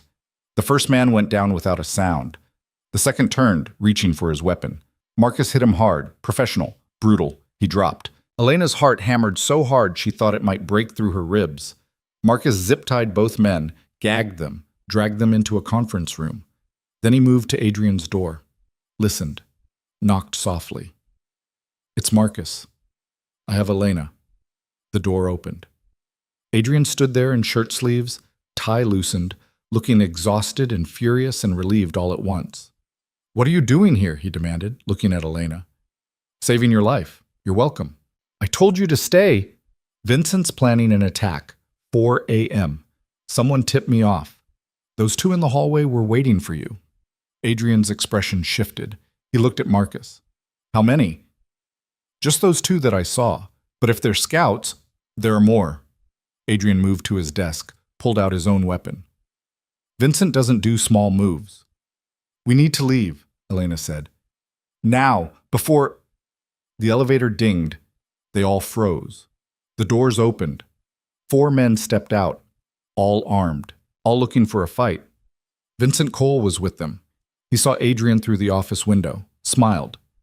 "Well," Vincent said, "this is unexpected." Adrian moved first. He pulled Elena behind his desk in one smooth motion, putting himself between her and the doorway. Marcus positioned himself at the other angle, gun raised, creating a crossfire position. Vincent stood in the hallway with his 4 men spread out behind him. He looked different than Elena had imagined. Older, weathered, the kind of person who'd spent decades making terrible decisions and somehow surviving them. "You should have stayed in hiding, Miss Cross," Vincent said conversationally. "This didn't have to include you." "Nothing about this had to happen," Elena shot back. "You could have walked away." "Walk away?" Vincent laughed. "From what? You and your boyfriend destroyed everything I built. Chen's in federal custody. My distribution network is gone. My partners won't return my calls. I have nothing left." "That's not our problem," Adrian said, his voice cold. "It is, actually, because you made it personal when you went after my nephew. Ethan might be an idiot, but he's family. You humiliated him, used federal agents to tear apart my business. Did you think I'd just accept that? I think you're out of options. The building's locked down. I have people in the lobby. You're not walking out of here." Vincent's smile widened. "You're bluffing. If you had backup, they'd already be here." "Would they?" The stairwell door behind Vincent opened. 3 men stepped out. Not Vincent's people. Adrian's. They wore suits but moved like soldiers. Vincent's expression flickered, just for a second. Then the mask returned. "Interesting," he said, "but I still have more guns than you." "Numbers don't win wars, Vincent. Strategy does. And you walked into my building thinking you had the advantage. That was your first mistake." "What was my second?" "Threatening her." Adrian's voice dropped to something dangerous. "You could have come after me directly, made it clean. Professional. Instead, you targeted Elena, used her as leverage. That stopped being business and became personal." "Everything's personal, Voss. You just pretend otherwise." Elena's heart hammered against her ribs. She could feel the tension in the room like electricity before a storm. One wrong move and people would die. "Let us walk out," Vincent said. "I take my men, you take yours, we both disappear. Clean break." "Not happening." "Then what? You shoot me here? On the 43rd floor of your building? Explain that to the police?" "I don't have to shoot you. The federal prosecutor has everything she needs to put you away for 20 years. Smuggling, racketeering, conspiracy. You're done." "Maybe. But I can still take you with me." Vincent's hand moved slightly. "You think I came here unprepared? I have enough evidence about your operations to bury you right alongside me. Offshore accounts, bribes, under-the-table deals. You're not as clean as you pretend, Voss." Adrian's expression didn't change. "Release it. See what happens." "You're calling my bluff?" "I'm calling your suicide. You release that information, you admit your own involvement in those deals. We both go down. But here's the difference. I have lawyers who can make the charges disappear. You have nothing." Vincent's jaw tightened. "I could kill you right now." "You could try. But Marcus is former Force Recon. He's killed more people than you've ever met. And my 3 men in the hallway? They're not here for show. You might get me. Maybe. But you'll definitely die. Is that really how you want this to end?" The silence stretched. Elena could barely breathe. She watched Vincent's face, saw him calculating odds, weighing options. A desperate man making desperate math. "There's another way," Elena said suddenly. Everyone looked at her. "What way?" Vincent asked. Elena stepped out from behind the desk. Adrian tried to grab her arm. She pulled free. "You want revenge. You want Adrian to hurt the way you're hurting. I get it, but killing him doesn't accomplish that. He'd be dead. He wouldn't feel anything." "Elena," Adrian said quietly, warning in his voice. She ignored him. "But if you walk away now, cooperate with federal prosecutors, give them everything they want, you could cut a deal. Reduce sentence. Maybe even witness protection. You'd get to live. Live in a cage. Better than dying on an office floor." Vincent studied her. "You're smart. I see why he keeps you around, but you're forgetting something. I don't do cages. I'd rather die free than live locked up." "Then you're an idiot," Elena said flatly, "because dying here doesn't make you free. It just makes you dead. And Adrian wins anyway. He gets to bury you, take over whatever's left of your operation, and move on. You think that's victory? You're just making his life easier." Something shifted in Vincent's expression. Doubt, maybe, or calculation. "What's your angle here?" he asked. "Why do you care if I live or die?" "I don't, but I care that Adrian doesn't have to watch you bleed out in his office. I care that this doesn't turn into a crime scene that follows him for the rest of his career. And I care that we can all walk out of here without anyone dying." "You really think the feds would deal with me?" "I know someone who could make it happen. Former prosecutor. She's already building the case against you. If you cooperate, give her everything. She might be able to work something out." Vincent laughed. It sounded broken. "A deal. After everything. It's better than nothing." "Is it?" Adrian moved beside Elena. She could feel the tension radiating off him. "Take the deal, Vincent. Or don't.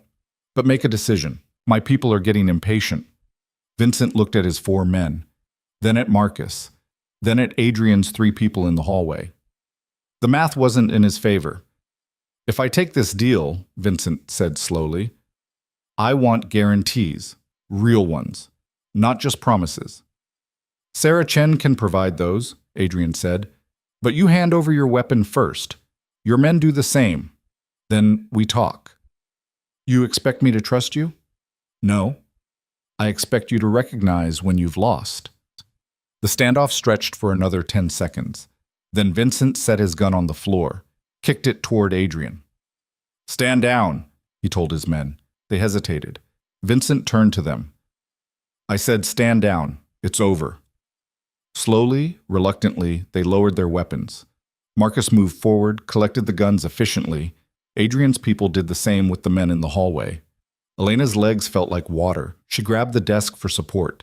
Adrian's hand found hers, squeezed once. Brief reassurance. "Call Sarah," he told her quietly. Elena pulled out her phone with shaking hands, dialed.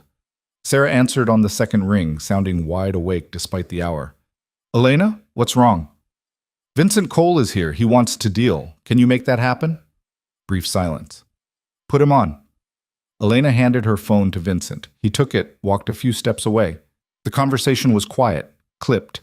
Legal terminology Elena barely understood. 5 minutes later, Vincent handed the phone back. "She wants to meet tomorrow morning, 9 a.m., her office. I show up alone, unarmed, with everything I have on Chen's operations and anyone else involved. In exchange, she'll talk to federal prosecutors about a reduced sentence." "Will you be there?" Adrian asked. Vincent looked at him for a long moment. "Do I have a choice?" "Everyone has choices. You just ran out of good ones." "Fair enough." Vincent straightened his jacket. "Can I leave, or am I under arrest?" "You can leave, but Marcus is going to escort you out. Make sure you get home safely." The implication was clear. Make sure you don't run. Vincent nodded. He looked at Elena. "You're wasted on him." "I'm exactly where I want to be." "Then you're both crazy." He followed Marcus to the elevator. The doors closed on them. Adrian's 3 men cleared out the unconscious guards from earlier, moved them to the elevator. The office fell silent. Elena sank into Adrian's desk chair. Her whole body was shaking. "That was stupid," Adrian said. "Which part?" "Coming here. Putting yourself in danger. Negotiating with a man who wanted to kill us." "It worked, didn't it?" "That's not the point. Then what is the point? Adrian moved to the windows, hands in his pockets. The point is, you could have died. If Vincent had pulled the trigger, if his men had decided the odds were worth it, if any one of a dozen things had gone differently, you'd be dead. But I'm not. This time, Elena stood, walked over to him. We're both still here. That's what matters. Is it? Adrian, look at me. He turned. In the harsh office lighting, he looked exhausted. Worn down by days of fighting, by the weight of protecting her, by the constant calculation of staying ahead of people who wanted him dead. I chose this, Elena said. Chose you. Chose to be part of this world. You don't get to feel guilty about that. I should have kept you away from all of this. You couldn't have. I walked into your office 4 months ago of my own free will. I stayed because I wanted to. And I came here tonight because the thought of you dying was worse than the thought of me getting hurt. That's not rational. Nothing about this is rational, but it's real. Adrian's hand came up, fingers tracing her jaw. You terrify me. Good. We're even. He kissed her, slow and deep and full of everything they hadn't said. When they finally broke apart, the sky outside was starting to lighten, dawn creeping over Manhattan. We should go, Adrian said, before building security finds unconscious guards and calls the police. What about Vincent? If he shows up tomorrow, we move forward. If he runs, federal prosecutors will add fleeing to his charges. Either way, he's finished. They took the elevator down. The lobby was empty except for Adrian's people cleaning up the mess. No one spoke. Professional efficiency. Marcus was waiting by the car. Vincent's home. 2 of our people are watching his building. He won't run. Good work, Adrian said. They drove back to the penthouse in silence. Elena kept replaying the confrontation in her head. Vincent's face when he'd realized he'd lost. The moment his men had lowered their weapons. How close they'd all come to something irreversible. Back at the penthouse, Adrian poured them both whiskey, despite the early hour. They sat on the couch, watching the sunrise paint the city gold and pink. What happens now? Elena asked. Now we wait. See if Vincent keeps his word. Sarah builds her case. Federal prosecutors move forward. Chen's operation gets dismantled completely. And us? What about us? Do we go back to normal? You as my boss, me as your assistant, pretending none of this happened. Adrian took a sip of whiskey. I don't think we can go back. I don't want to. He looked at her. You're sure? This is your chance to walk away. Clean break. I'll give you a recommendation that would get you any job in the city. You could have a normal life. I don't want normal. I want this. This is dangerous. I know. This is complicated. I noticed. Elena, stop trying to talk me out of staying. I'm not going anywhere. Adrian's expression shifted. Something raw and vulnerable flickered across his face before the control returned. Okay, he said quietly. Okay? Okay. You stay. We figure this out together. Just like that? Just like that. Elena set her glass down. For someone who runs a corporate empire, you're surprisingly bad at negotiations. How so? You gave in way too easy. I was prepared to argue for at least 10 more minutes. Adrian almost smiled. I'm tired of arguing, and you're stubborn. I'd lose anyway. Probably. They sat in comfortable silence. Outside, the city woke up, traffic sounds rising, people starting their days completely unaware of what had happened in the hours before dawn. Elena's phone buzzed. Sarah. Vincent showed. Early. He's scared. This is going to work. She showed Adrian the message. He nodded, set his own phone down. Get some sleep, he said. Real sleep, in an actual bed. What about you? I'll sleep when this is over. Adrian. I'm fine. You're exhausted. I'm functional. There's a difference. Elena stood, held out her hand. Come on. Where? To bed. We're both sleeping. The world can wait 4 hours. Elena. That wasn't a suggestion. He stared at her. Then, surprisingly, he took her hand, let her lead him to the bedroom. They collapsed on top of the covers fully clothed. Adrian pulled her against him, his arm around her waist. This is unprofessional, he murmured. We crossed that line days ago. Fair point. Elena closed her eyes. Adrian's heartbeat was steady against her back. For the first time in days, she felt safe. She woke 4 hours later to an empty bed and the smell of coffee. Adrian was in the kitchen, on the phone, looking slightly more human after sleep. Yes, I understand. No, that's acceptable. Thank you. He hung up, saw Elena. Coffee's fresh. Who's that? Sarah. Vincent gave her everything. Names, routes, financial records, enough to implicate a dozen other people in Chen's network. Federal prosecutors are offering him 7 years with possibility of parole in 4. Will he take it? He already did. Signed the deal an hour ago. Elena poured coffee. So it's really over? The immediate threat? Yes. But there will be others. People who worked for Chen, people who lost money when his operation collapsed. Some of them will blame me. Blame us. Adrian's expression softened slightly. Blame us. I can handle it. I know you can, but I don't want you to have to. Too bad. This is the deal. You get me as a partner, I get the danger that comes with you. Package deal. When did you become so fearless? I'm not fearless. I'm terrified. But I'm also tired of hiding. Adrian set his coffee down, moved closer. I don't know how to do this. Do what? Have someone in my life who matters this much. Everyone I've ever cared about, I've either lost or pushed away. I don't know how to keep you without destroying you. Elena's chest tightened. You're not going to destroy me. You don't know that. Neither do you, so we try. We make mistakes. We figure it out. That's optimistic. Someone has to be. You're too busy being paranoid. He almost laughed. Paranoid has kept me alive. And now you have me to keep you sane. Balance. Is that what you are? My balance? Among other things. Adrian pulled her close, kissed her forehead. I'm going to be terrible at this. Probably, but I'm excellent at managing difficult people. It's literally my job.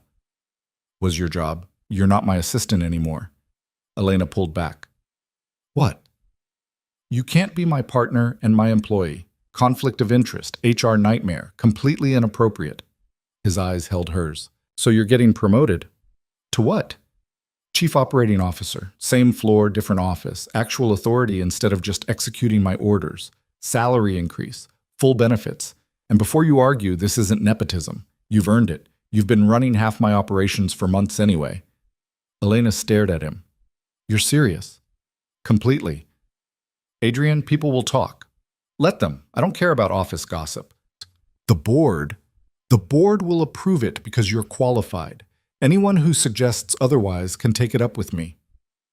Elena's mind raced. COO, real power, real responsibility. It was everything she'd worked toward her entire career, and it was being handed to her by the man she was sleeping with. I need to think about this, she said. Take your time. But the offer stands. Her phone buzzed. Unknown number. Again. She tensed. Adrian saw it. What's wrong? Elena showed him the screen. He took the phone, answered it, put it on speaker. Who is this? Mr. Voss. A woman's voice, professional, calm. My name is Director Elizabeth Morrison, FBI. I'm calling about the Chen investigation. Adrian's expression shifted to carefully neutral. How can I help you, Director? We'd like to speak with you and Miss Cross. Not as suspects, she added quickly, as witnesses. Vincent Cole's testimony has opened several new lines of investigation. Your cooperation would be valuable. When?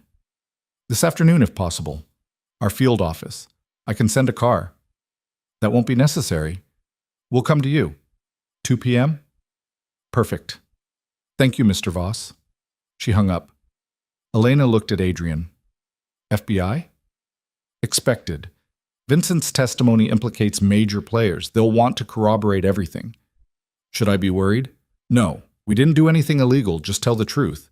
The truth is, we manipulated evidence gathering and threatened multiple people. The truth is, we collected information legally available and defended ourselves when threatened. Perspective matters. That's corporate speak for lying. That's legal strategy for surviving. At 2 p.m., they walked into the FBI field office together. Director Morrison was mid-50s, sharp-eyed, the kind of person who'd probably seen everything twice. She led them to a conference room. No recording devices visible, but Elena assumed they were there anyway. "Thank you for coming," Morrison said. "This shouldn't take long. We just need to verify some details from Mr. Cole's testimony." The next 2 hours were exhausting. Question after question. Dates, times, conversations. Elena answered honestly, carefully. Adrian did the same. Finally, Morrison sat back. "That matches what we have. Thank you both. You're free to go." "That's it?" Elena asked. "That's it, unless new information surfaces. We may contact you again, but for now, you're done." They walked out into late afternoon sunshine. Elena felt like she'd been holding her breath for days. "Is it really over?" she asked. "The investigation?" "Probably not. They'll be working this case for months, but our part? Yes." "So what now?" Adrian looked at her. "Now we build something new." "Like what?" "Like a life, together, however that looks." Elena felt something tight in her chest loosen. "That sounds terrifying." "It really does. Good thing we're both used to terror." They walked to the car. Marcus was waiting, still professional, still armed. He nodded to them both. "Where to?" he asked. Adrian looked at Elena. She looked back. "Somewhere normal," she said. "Dinner. A restaurant. Like regular people." "We're not regular people. We can pretend for one night." Adrian considered, then smiled, actually smiled, full and genuine. "Okay, one night, normal." They found a small Italian place in the village. No reservations, no VIP treatment, just a table in the corner and wine that wasn't trying to impress anyone. They talked about everything except the last week. Movies, books, childhood stories. Elena learned Adrian had a sister he rarely saw, that he'd wanted to be a teacher before his father pushed him into business, that he hated cilantro and loved terrible action movies. Adrian learned Elena had grown up in Ohio, that her parents thought she was wasting her talent working for someone else, that she'd turned down 3 job offers in the last year because none of them challenged her the way working for Adrian did. "You turned down offers and didn't tell me?" Adrian asked. "You didn't ask." "I should have been offering you more money. It wasn't about money. It was about the work." "And now?" "Now it's about you. The work is just a bonus." Adrian's expression shifted. "You're going to ruin me, probably." They finished dinner, walked through the village holding hands like normal people did. Marcus followed at a discreet distance, pretending he wasn't there. Back at the penthouse, they finally addressed what had been simmering between them all day. "I should go home," Elena said. "Get my own clothes. Normal routine." "Or you could stay here." "Adrian, I'm not asking you to move in. I'm asking you to stay tonight. Tomorrow, we figure out logistics." Elena looked around the penthouse, at the space that had been her prison and sanctuary, at Adrian, who looked like he was trying very hard to seem casual about something that clearly mattered. "Okay," she said. "I'll stay." Relief flickered across his face. "Good." They stood there awkwardly. 2 people who'd survived attempts on their lives, who'd faced down armed men, who'd built and destroyed empires together, completely uncertain about what came next. "I don't know how to do this either," Elena admitted. "Do what?" "The normal part. Dating, relationships, being with someone who isn't actively trying to control every aspect of my life. I'm definitely going to try to control aspects of your life. I know, and I'm going to fight you on it. I'm counting on it." Adrian moved closer, kissed her, slow and deliberate and full of promise. "Tomorrow we go back to work," he said. "Face the board, deal with the gossip, figure out this COO position. And tonight we just exist together. No danger, no plans, just this."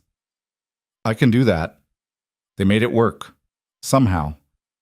Elena stayed in the penthouse that night and the next. By the end of the week, enough of her clothes had migrated there that going back to her apartment felt pointless. The board meeting was exactly as uncomfortable as expected, but Adrian presented Elena's promotion with such clinical efficiency that arguing seemed petty. She was qualified. The metrics proved it.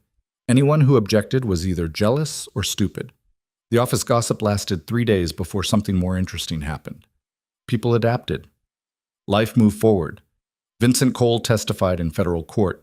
Chen was indicted on 17 counts. The empire they'd built crumbled piece by piece. and Elena and Adrian figured out how to be partners. In business, and in whatever they were building together. It wasn't perfect. They fought about authority, about boundaries, about whether Adrian got to assign her security without asking. But it worked. 3 months later, Elena stood in her new office on the 43rd floor and realized she'd stopped looking over her shoulder. The space was smaller than Adrian's, but positioned strategically, close enough to coordinate, far enough to establish independence. Floor-to-ceiling windows. Her own assistant, a sharp woman named Maya, who reminded Elena of herself 6 months ago. A nameplate that read, Chief Operating Officer. She'd earned it. The board knew it. The employees knew it. And more importantly, she knew it. Her phone buzzed. Adrian, board meeting in 10. Don't be late. You're not my boss anymore. Remember? I'm the CEO. Everyone's my boss. That's not how hierarchy works. It is when I say it is. Elena smiled despite herself. 3 months, and he still couldn't resist giving orders. But now she had the authority to ignore them when it suited her. She grabbed her tablet, headed to the conference room. The executive team was already gathering. Department heads, senior VPs, people who'd been skeptical of her promotion until she'd restructured their supply chain and saved the company $8 million in the first quarter. Adrian arrived last, because he always did. Power move. Everyone waited until he sat. Let's make this quick, he said. Quarterly earnings are up 14%. Our legal issues from the Chen situation are resolved. Federal prosecutors sent a formal thank you. We're acquiring Bergman Industries next week. Anyone have problems with any of that? Silence. Good news didn't generate arguments. Elena, update on the tech integration? She pulled up her presentation. Phase 1 is complete. We're ahead of schedule and under budget. Phase 2 launches next month. Projected ROI is 23% over 2 years. One of the older VPs, Harrison, leaned forward. That's aggressive. That's accurate, Elena corrected. I've run the numbers 3 times. We're conservative on the projections. Still seems optimistic. Then you're welcome to review my data. I'll send you everything after this meeting. Harrison sat back. Adrian's expression remained neutral, but Elena caught the slight upturn at the corner of his mouth. Pride, maybe, or amusement at watching her handle challenges he used to field alone. The meeting ended 40 minutes later. People filtered out. Adrian waited until the room was empty. Harrison's going to be a problem, he said. Harrison's been a problem since before I got here. He doesn't like that I'm younger than him and better at my job. How are you planning to handle it? I'm going to prove him wrong repeatedly until he either respects me or retires. That could take years. I'm patient. Adrian moved closer, his voice dropping. We have dinner with the Castellano family tonight. Richard's widow wants to meet you. Elena's stomach tightened. They'd been avoiding this conversation for weeks. Adrian, I don't know if that's a good idea. She specifically asked, said she wants to thank the people who brought down the men responsible for her husband's death. We didn't bring them down. The FBI did. We started it. Vincent's testimony, the evidence we collected, that's what gave prosecutors their case. And if she asks questions we can't answer, we tell her the truth, that her husband was brave, that his evidence mattered, that we made sure his death wasn't for nothing. Elena nodded slowly. What time? 7. I'll pick you up. I live with you. You don't need to pick me up. I'm being romantic. You're being controlling. Can it be both? She left before she could smile at him. Office relationships were already complicated enough without giving people more ammunition. Maya stopped her in the hallway. Miss Cross? There's someone here to see you. She doesn't have an appointment but says it's urgent. Who? She wouldn't give her name, just said you'd want to hear what she has to say? Elena's instincts prickled. Where is she? Reception. Elena took the elevator down. The lobby was quiet, late afternoon lull before the evening rush. A woman stood by the windows, mid-30s, expensive suit, nervous energy. She turned when Elena approached. Miss Cross? That's me? You wanted to speak with me? My name is Jennifer Cole. Vincent is my father. Elena's blood went cold. I don't think we have anything to discuss. Please, just 5 minutes. I'm not here to threaten you or cause problems. I just need you to understand something. Against her better judgment, Elena gestured to a seating area. They sat across from each other, carefully distant. My father made terrible choices, Jennifer said without preamble. I know that. The smuggling, the violence, all of it. He deserves to be in prison. But he's still my father, and he asked me to give you a message. I don't want messages from your father. It's not a threat.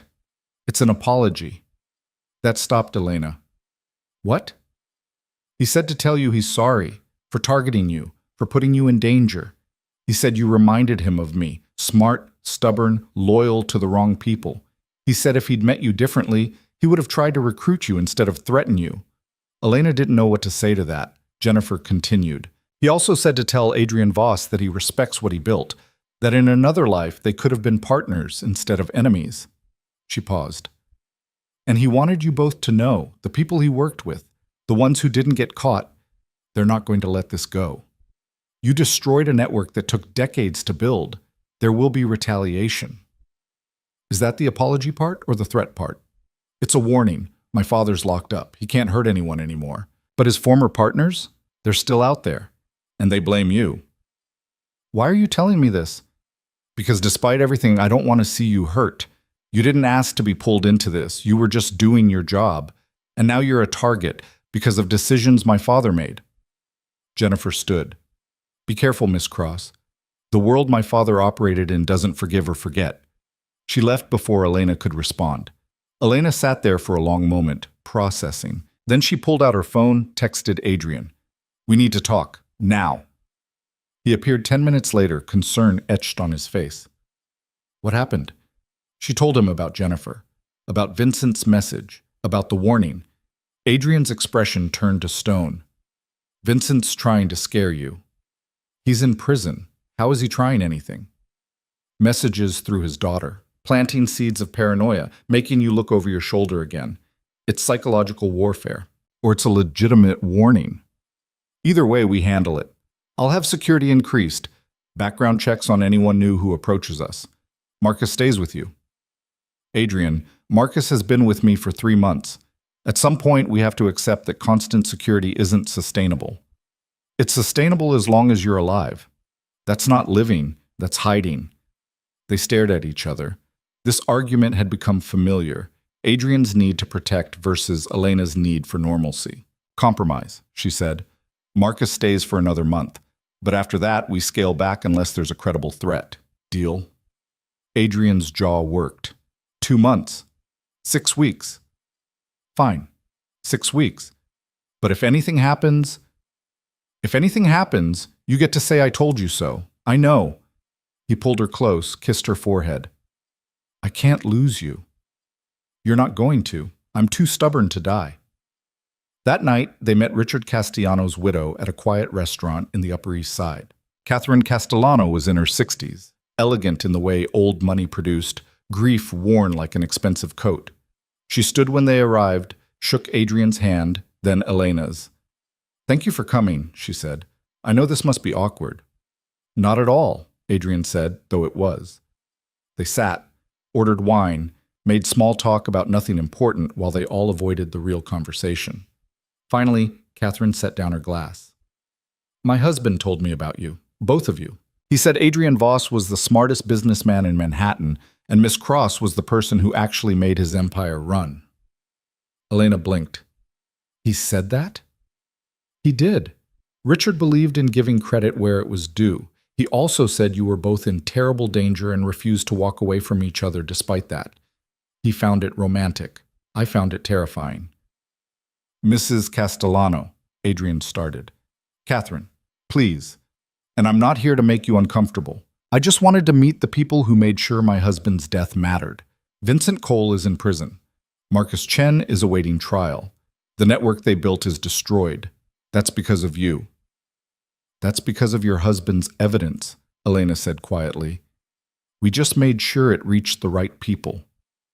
You also put yourselves in the line of fire. You didn't have to do that. Yes, we did, Adrian said. They threatened Elena. After that, it became personal.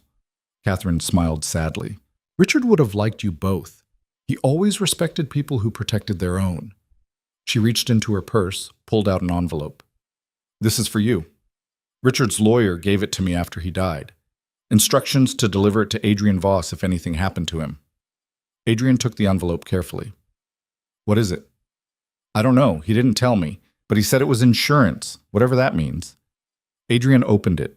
Inside was a single page and a USB drive. His eyes scanned the letter, expression unreadable. What does it say? Elena asked. He handed it to her. The letter was brief. Richard explaining that if Adrian was reading this, he was probably dead. That the USB drive contained additional evidence, not just about Chen and Vincent, but about other operations, other players. Names Adrian would recognize. People in positions of power who'd been complicit. The letter ended with a simple instruction. Use this however you see fit. But be careful. Some of these people are more dangerous than Chen ever was. Elena looked at Adrian. This is leverage, he finished. Richard collected dirt on everyone in the industry. This is his insurance policy, and now it's ours. What are you going to do with it? Nothing. For now. But if anyone comes after us, after you, I'll have options. Catherine was watching them carefully. That's what Richard wanted. He believed in being prepared, in having contingencies. He would want you to have every advantage. They finished dinner, said goodbye to Catherine with promises to stay in touch, walked out into the Manhattan night with a USB drive full of secrets. This changes things, Elena said. It does. We could destroy careers with this. Powerful people. We could, but we won't. Not unless we have to. And if we have to? Adrian's smile was sharp. Then they'll wish they'd left us alone. The weeks that followed were deceptively normal. Work consumed them both. Acquisitions, restructuring, the constant machinery of running an empire. Elena settled into her role as COO with the kind of competence that made people forget she'd been an assistant 6 months ago. Harrison continued to be difficult until Elena reorganized his entire department and improved efficiency by 30%. After that, he was merely annoyed instead of openly hostile. Marcus eventually scaled back to part-time security. Elena reclaimed pieces of normal life. Grocery shopping without a bodyguard, drinks with friends who had nothing to do with Adrian's world, moments where she wasn't constantly calculating threats. Adrian struggled with it. Every time she left the building alone, every time her phone went to voicemail, she could see the tension in his shoulders. But he was trying. Learning that protecting someone didn't mean controlling them. They fought about it, about boundaries and trust and whether Adrian's paranoia was justified or excessive. But they always came back to each other. Always found the center. 6 months after the confrontation with Vincent, the federal trial concluded. Marcus Chen was sentenced to 23 years. Vincent Cole got his 7 years with possibility of parole. Others in the network received various sentences. The news coverage was extensive. Elena's name appeared occasionally, always as a witness, never as a target. Adrian made sure of that, made sure she could rebuild a life separate from the chaos that had consumed them. One night, lying in bed in the penthouse, Elena asked the question she'd been avoiding. Do you ever regret it? Regret what? Adrian asked, half asleep. Everything. The danger. The complications. If you'd never hired me, your life would be simpler. He opened his eyes, turned to look at her. Simpler isn't better. That's not an answer. It's the only answer that matters. Yes, my life is more complicated with you in it.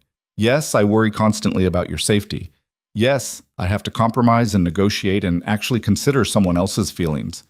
But I'm also happier than I've been in years, so no, I don't regret it. Even when I'm difficult? Especially when you're difficult.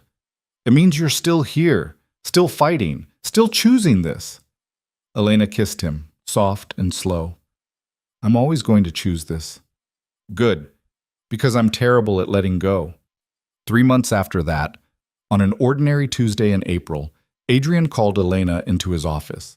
She walked in to find him standing by the windows, hands in his pockets, looking nervous. Adrian Voss didn't get nervous. What's wrong? She asked immediately. Nothing's wrong. I just need to talk to you about something. Okay, talk. He turned.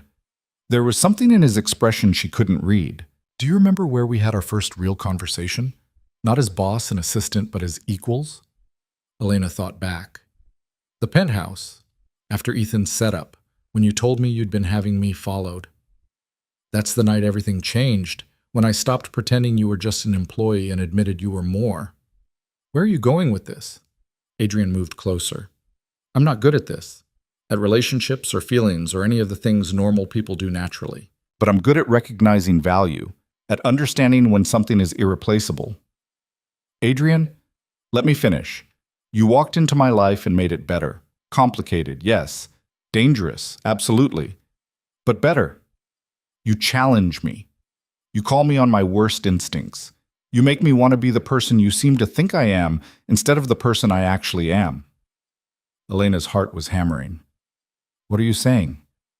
I'm saying I want this to be permanent. Not just living together or working together or whatever we've been calling it. I want the legal commitment, the public declaration. All of it. He pulled a small box from his pocket. Elena's breath stopped.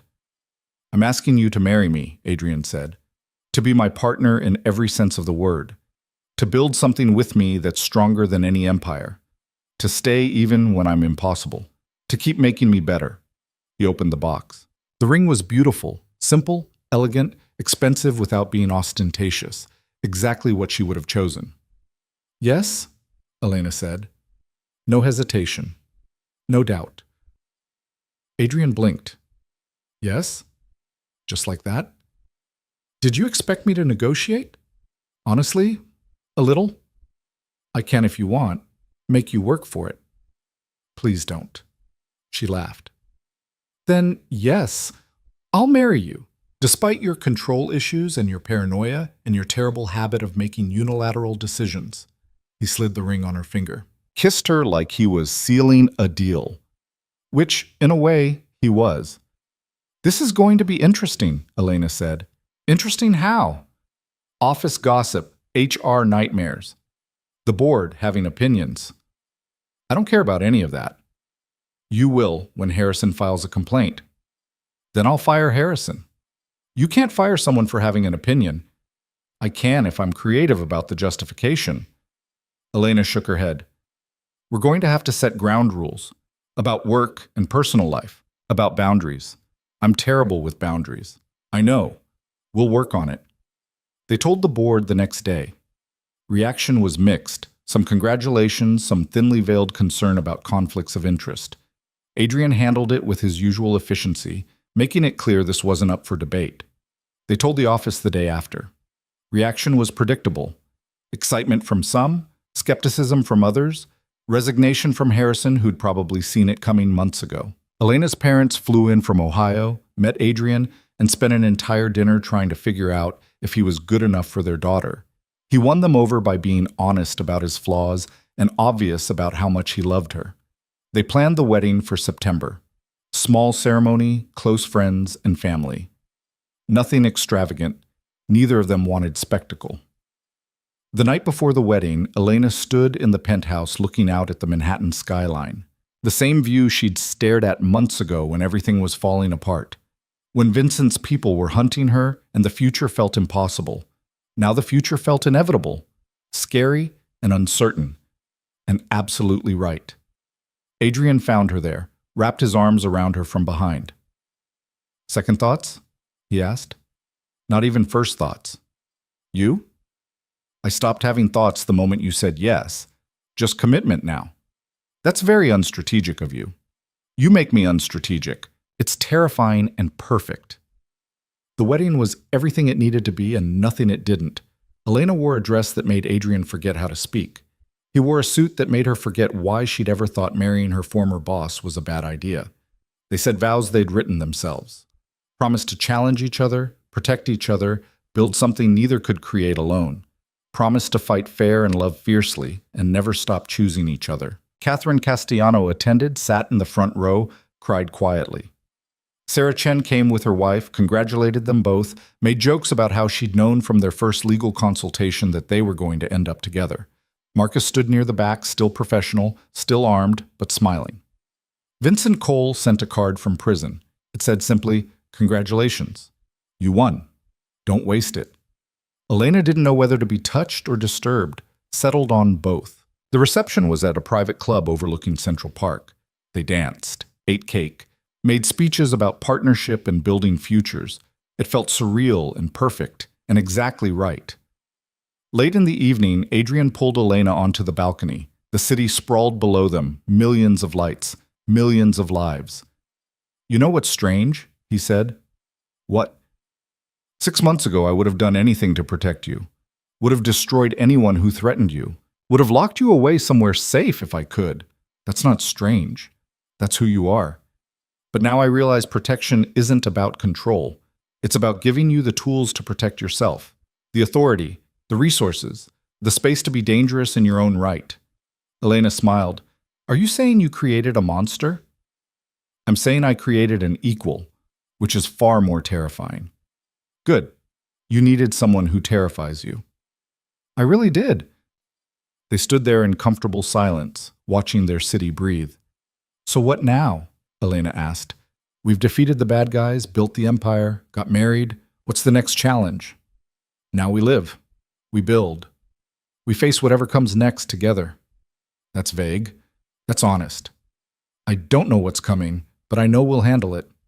Together. Always together."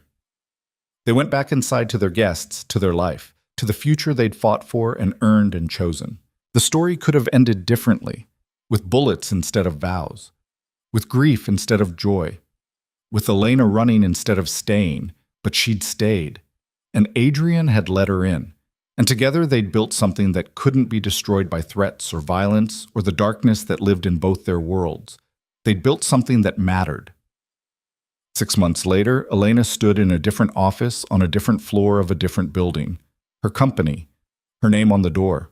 Adrian had helped fund it, but the vision was entirely hers. Consulting for companies that needed restructuring, that needed someone fearless enough to tell them hard truths. She was good at it. Excellent, actually. Within 3 months, she had a waiting list of clients.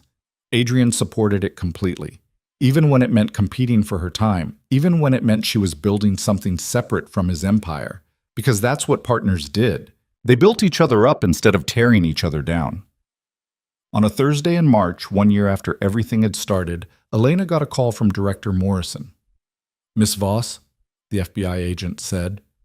Elena still wasn't used to the name change. "I wanted to inform you personally, we've arrested the last of Chen's network. The investigation is officially closed." "All of them?"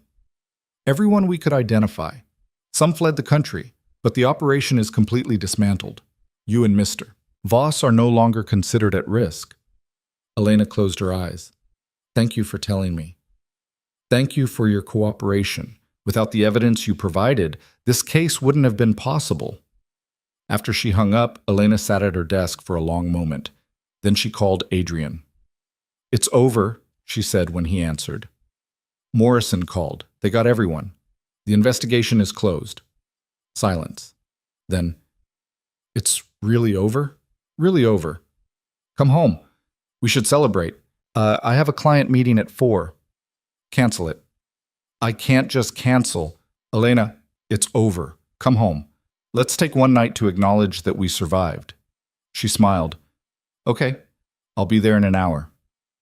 I'll be waiting." She gathered her things, told her assistant she was leaving early, walked out into Manhattan sunshine feeling lighter than she had in a year.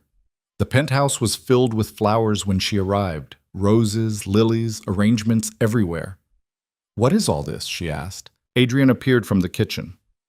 "Celebration. We survived. We won. We built something good. That deserves flowers. This is like a funeral's worth of flowers. I may have overdone it." "You think?" But she was smiling. She moved into his arms, let him hold her. "We really did it," she said. "We actually survived. We did more than survive. We thrived." "That's very optimistic for you. You're making me soft." "Good. You needed softening." They ordered takeout, ate on the couch, talked about nothing important. It was ordinary and perfect and exactly what they needed. Later, lying in bed, Adrian said quietly, "I never thought I'd have this." "Have what?" "Peace. Someone to come home to. A life outside the empire." "Is it everything you imagined?" "It's better, because I didn't have to imagine you. You're real, flawed and stubborn and perfect." "I'm not perfect." "You're perfect for me." "That's close enough." Elena kissed him, long and slow and full of promise. I love you, even when you're controlling. I love you, even when you're difficult. We're going to be okay, aren't we? We're going to be better than okay. We're going to be extraordinary. And they were. Years later, when people asked Elena how she'd gone from assistant to COO to CEO of her own company, she'd tell them the truth, that she'd walked into Adrian Voss's office looking for a job and found a war instead, that she'd chosen to stay when running would have been smarter, that she'd built a life in the spaces between danger and ambition. But she'd leave out the important part. The part about how Adrian had looked at her that first night in his penthouse and called her his. How she'd looked back and decided that being owned by someone who valued her was different from being controlled by someone who didn't. How they'd learned together that partnership meant fighting beside each other instead of against each other. How love in their world looked different than it did in normal ones. Sharper. More dangerous. More honest. How they'd taken something that should have destroyed them and turned it into something that made them stronger. That part was theirs. Private. Sacred. The world could have the rest of the story, the empire building, the courtroom drama, the business victories. But the quiet moments, the morning coffee, the late night conversations, the way Adrian still couldn't resist giving orders and Elena still couldn't resist defying them, those belonged only to them. And in the end, that's what mattered most. Not the empire they'd built or the enemies they'd defeated, but the life they'd chosen. Together. Despite everything. The dangerous, complicated, perfectly imperfect life they'd fought for and earned and would defend forever. Because that's what partners did. They stayed. They fought. They won. Together. Always together.